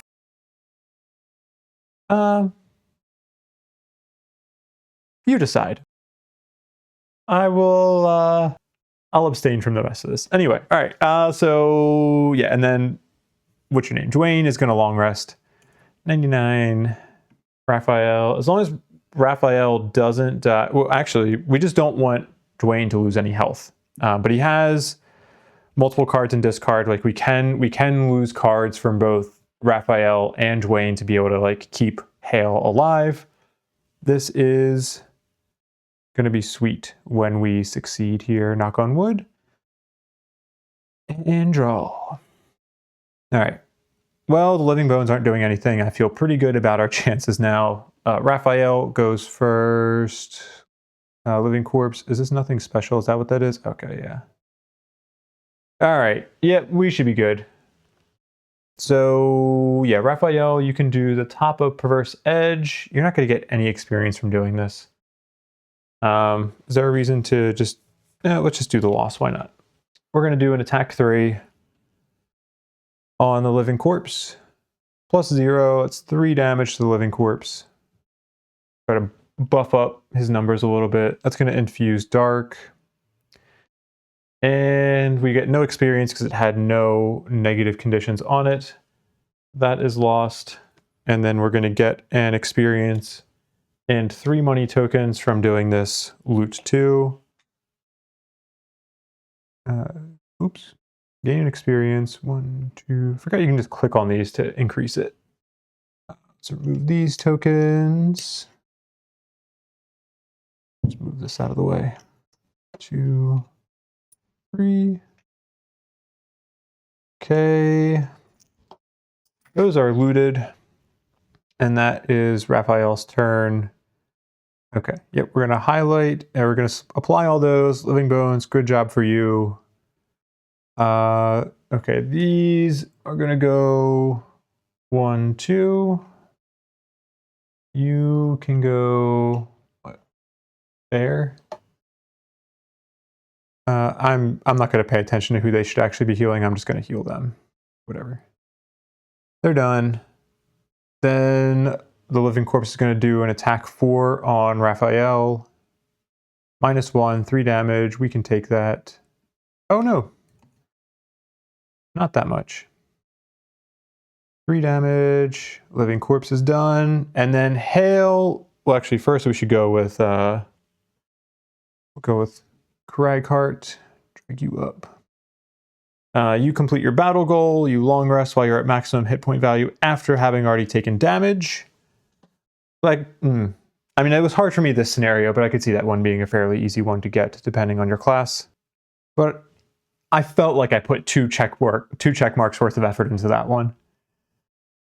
I'm not going to worry about getting our cards back. It doesn't really matter. Hale goes and does a move 2, and you're next to the altar. Let's put you in front. At the end of that round, we read 24.5.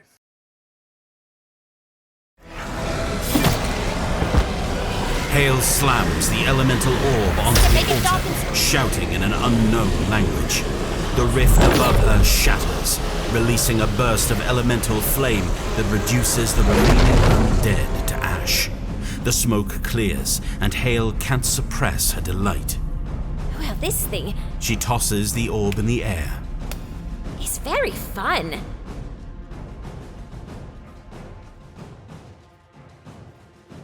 Back in Argeza's West Barracks office, the spy master releases a frustrated sigh. I asked you to bring me prisoners. She groans.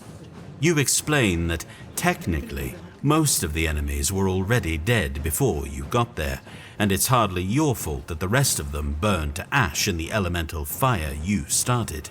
Okay, well, thanks to you, all our leads are dead. The Quattrel huffs and leans back in her chair.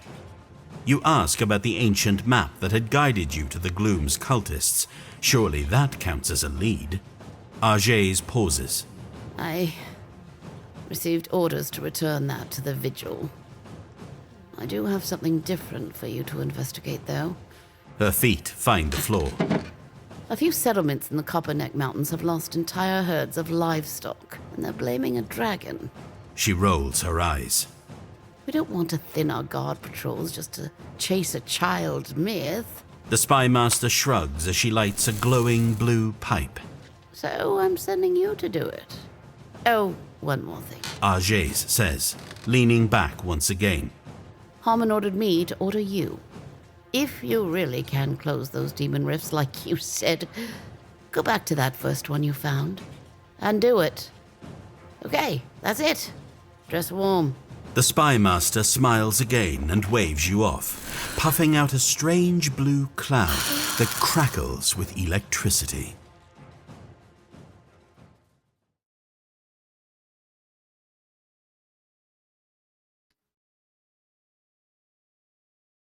Oh, okay. I think we have some difference in text here. But we have a bunch of scenarios now. We're going to gain a military reputation and a prosperity, and we're gaining 4 new scenarios. Let's jump over and make this full screen. Boom. All right. And we'll mark this scenario as successful, just barely though. Success. Dwayne and Raphael both completed their battle goals somehow. That was a lot of forcing it for 1 check mark. Oh, sweet. I didn't realize that indicator told me when I got a new perk. That's awesome. Good for you, Dwayne. Dwayne also got a ton of experience that scenario. I might have missed an experience with him from that last charge of the healing. I think I did, so I might need to give him an extra experience. But let's show scenario statistics. Who did the most work here? Okay, they were pretty close in amount of damage given. Dwayne with 53 damage, Raphael with 46. Dwayne took 17, Raphael took 12. I mean, Raphael, good for you for taking 12 damage, considering how small of a health pool you have. Dwayne also put in a ton of work with 23 heals.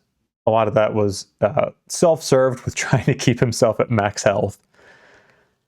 8 kills for Dwayne, 12 kills for Raphael. Wow, that's not as many kills as I was expecting, although we were kiting around a bunch of enemies by the end. And then 8 damage max. Yeah, okay. I don't care about that as much. All right, let's finish that. Let's check our party sheet, because I'm curious where our... Are we really only at 2 prosperity? Or we haven't even like reached level 2?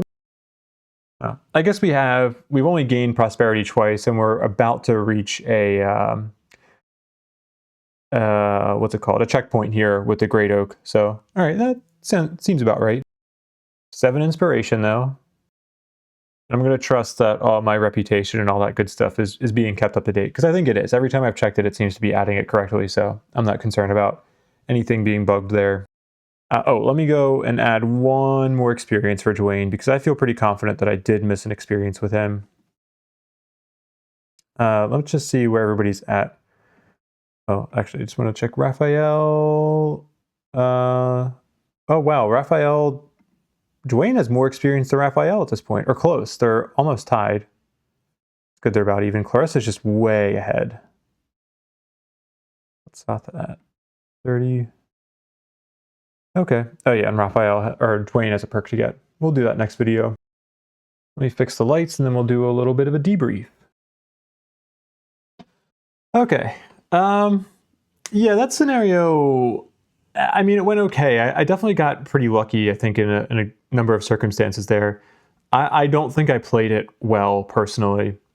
I wasn't really always playing like it was just like the objective was trying to get Hale to the end. At some points, I was just kind of like playing like I normally would trying to clear out the rooms. But then again, I don't know if I would necessarily change my strategy. Like, I don't think it's a bad idea for like the first 2 rooms to try to clear them out before you kind of like start pushing to the end here. I think what really screwed me was going for the battle goals. I mean, Mindthief didn't really screw me that much. Sluggard on this scenario, this is where I think I should have really been paying more attention. Like, when I was choosing battle goals, this is where I should have been paying attention to the scenario objective, because I wasn't. And knowing this scenario, like, I do kind of remember this scenario. I didn't remember everything that was going on in the rooms, but when you're trying to escort this ally, you're on effectively a timer. So you don't really have that luxury of like kind of clear a room, rest cycle, clear a room, rest cycle, clear a room, rest cycle. Like you are playing by somebody else's rules, basically, playing by somebody else's time. Like there are ways that you can control that and like slow Hale down, get in her way, make sure that you have like you're planning some things out, but you don't have as much control over it. And this one just requires some finagling, and especially in a party of 2, this is definitely much harder, because like there were multiple turns. I mean, more than 1 or 2. Like there were many turns where I was thinking about how can I try to set us up for Sluggard, and I didn't end up actually setting us up correctly until the very end.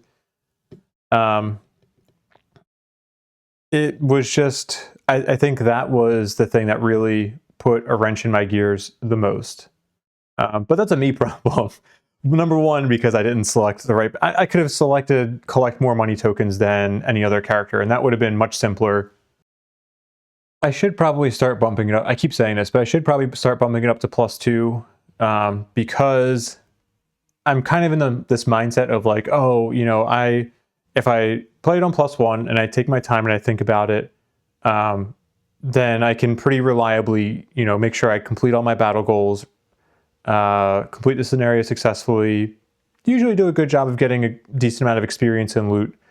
Bumping it up to +2, at least for now, well, I mean, we'll have to see when I get into a party of 4, because I think the next scenario I might do a party of 4, and putting that to +2 is going to be a lot of extra thought going into it. So TBD. I don't know. +1 is like a nice difficulty. It's not overly difficult, but it still gives a nice little puzzle. But I've also played a decent amount of Gloomhaven, so. Oh, the other thing I wanted to mention too, though, was I think like I'm still, I don't feel like I'm getting into the right groove with either Mindthief or Cragheart, really. Like I think I'm playing them okay, but I don't feel like I am taking them to their max potential. Again, maybe some of that was this scenario. I made some bad moves early, and then I feel like I was playing catch up. But I'd like to be switching between augments a little bit more, to try to get it. Like, to me, that feels like a good sign of like, if I'm getting a lot of experience, and I'm playing this type of build, it's probably because I'm switching between augments. I don't want to force myself into switching between augments, but I feel like doing that in a healthy way is like, okay, you're kind of changing up the play style. You're going to based off what the scenario needs. So like switching between two augments, I think is something I want to try to be a little bit more consistent with. And then the invisibility with Mindthief, it's a little bit harder to do with 2 people, especially in this scenario where like you can get a ton of enemies on the board. But I just have not been doing good initiative weaving. And I think that's something that can like really help me take Mindthief to the next level, is like be better with initiative weaving, take more advantage of that invisibility, like get invisible early one round, go late the next round. Because like almost every time I've gone invisible, I usually end up going early again the next round, and it halves the effectiveness of that invisibility. You know, I don't think you just want to force yourself to always go early than late for invisibility. Like everything has a time and a place, but I'm leaning too heavily into the always going like early with that. And then for Cragheart, I think I just don't know what I wanna lean into with Cragheart. I do really like his versatility, but at the same time, I don't know. Like maybe I need to start getting some enhancements on his pushes, because I would like for him to be better at pushing. Like heaving swing, I hate how it's only at push 1. In my head, I just keep thinking it's a push 2, and that makes it more effective, because like base effectiveness I can see how it'd be overpowered if it was a push 2 just right off the bat, but push 1, I don't know, it requires a lot of setup, especially given his middling initiatives. Like that, I think that's the biggest thing, is that I could deal with a push 1 more easily if I had so like a couple of super early initiatives. You know, like 20s are pretty good, but I don't know, maybe I need to be, maybe it's a me problem. I need to take a look through some of these more. Backup ammunition. Actually, that was one thing I wanted to comment on. Immobilize in this scenario was super helpful. Backup ammunition. At first, I was kind of regretting playing it so early, but then being able to use that combined with Earth and Clod, which I had not really been using much for its top action up until this scenario. Like backup ammunition and Earth and Clod, amazing combination for me. Like that saved a lot. Being able to just like immobilize multiple enemies, and then combined with the early immobilize we have from Mindthief as well, the level 2 card that we picked up. I can't remember what it's called. Hostile Takeover. Yeah, immobilize on this scenario was excellent, especially when you're not trying to kill everybody. Like crowd control becomes that much more important, because like that's kind of the objective of the scenario, is like you're not expected to kill everything. Control the crowd enough to be able to get Hale to their objective. So in a nutshell, I think if I were to approach this scenario again, like I would generally try to clear out these 2 rooms as quickly as possible, so that way you can get like treat this first, like this door over here, this door number 2 as kind of like the first main checkpoint. And then I think once you start getting past that door, that's when you're trying to like just blitz through. You go from, okay, let's kill all the enemies to, okay, let's run. And if you can, have somebody back here kill the living spirit. Because the living spirit to me is like, it's easy to ignore, but then it starts catching up to you. And it'll start doing like multi-attack damage. I was surprised I wasn't getting curses. I feel like I haven't really gotten any curses from, like in any of the scenarios from living spirits. I haven't really gotten cursed very much. But yeah, that living spirit was annoying. I also think that in higher player counts, maybe this scenario is a little bit more swingy at that point, but I think, I don't think this scenario scales very well in terms of if you're 4 players and you're allowing all the cultists to stay back here and they are summoning their living bones so that by the time you get into here, nobody's summoning anything in here. I think that can be easier for 4 players because you're just going to have more. Number one, you're probably going to have more characters that have crowd control on them. And number 2, you're just going to have more enemies behind here, fewer enemies who are in front. Maybe I should have killed this cultist that was back here. I wonder if that would have been a better move because I was getting a lot of summons. And the skeletons from that room caught up pretty quickly. Anyway, that's it. That's all I got. I want to be done with this video. I had a good time. I really enjoy kind of switching between the party sizes, going from like the 3 characters to 2 characters. I will be doing the 4 character party next. I'm like 90% sure. I take the right to change that if I want to change my mind. It just depends on what scenario I want to do next. I'm still printing out some things. Like I have to paint my outdoor tile set still. I have to. I'm still printing some of the indoor walls and everything, so I need to get those ready because I need to finish printing them and then paint them. So I'm gonna hold off on doing some of those scenarios for a little bit. Another thing that I may play around with is give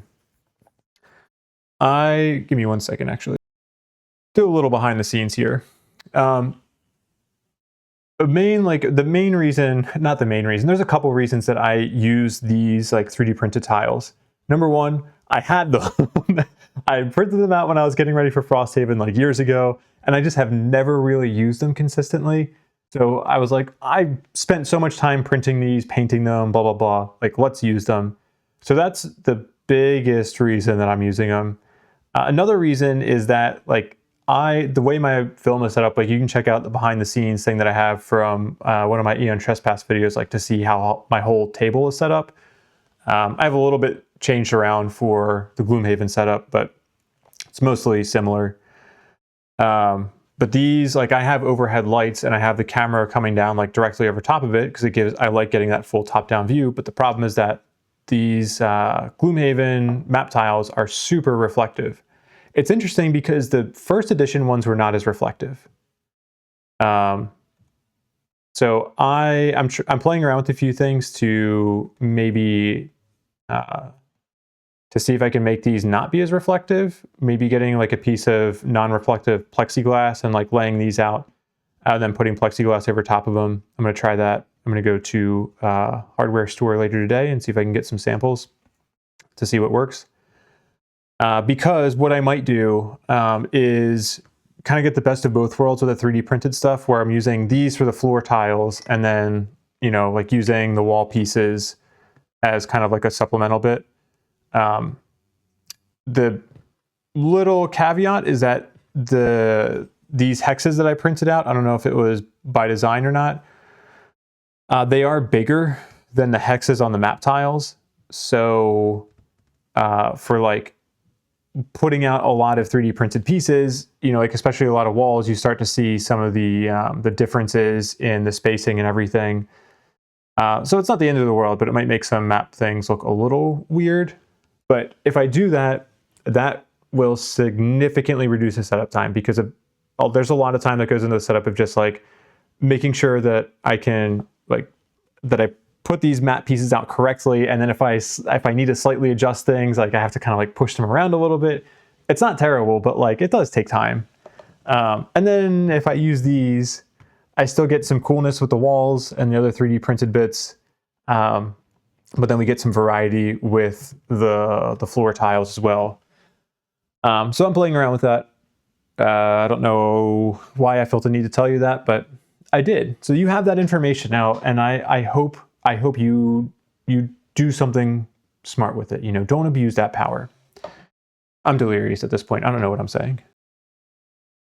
Anyway, with that, I had a good time. I hope you did as well.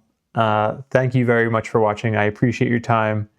Let me know your thoughts. Let me know what areas you think I royally screwed up, where I should have done something differently, because I'm curious. Actually, and specifically, let me know, give me suggestions on how I should be playing Cragheart a little bit differently. Like, I feel like I'm getting, I felt like I was about to start freestyling right there. I feel like I am getting into a mode where, similar to how I played Cragheart in first edition, where I don't play him in a way that optimizes something. So anyway, let me know if you have some thoughts on things I should specifically be changing up with how I play him. Maybe I should try to get some element enhancements on him. But thank you very much for watching. I appreciate your time, and I will see you in the next video. Take care. Thumbs up. I love you.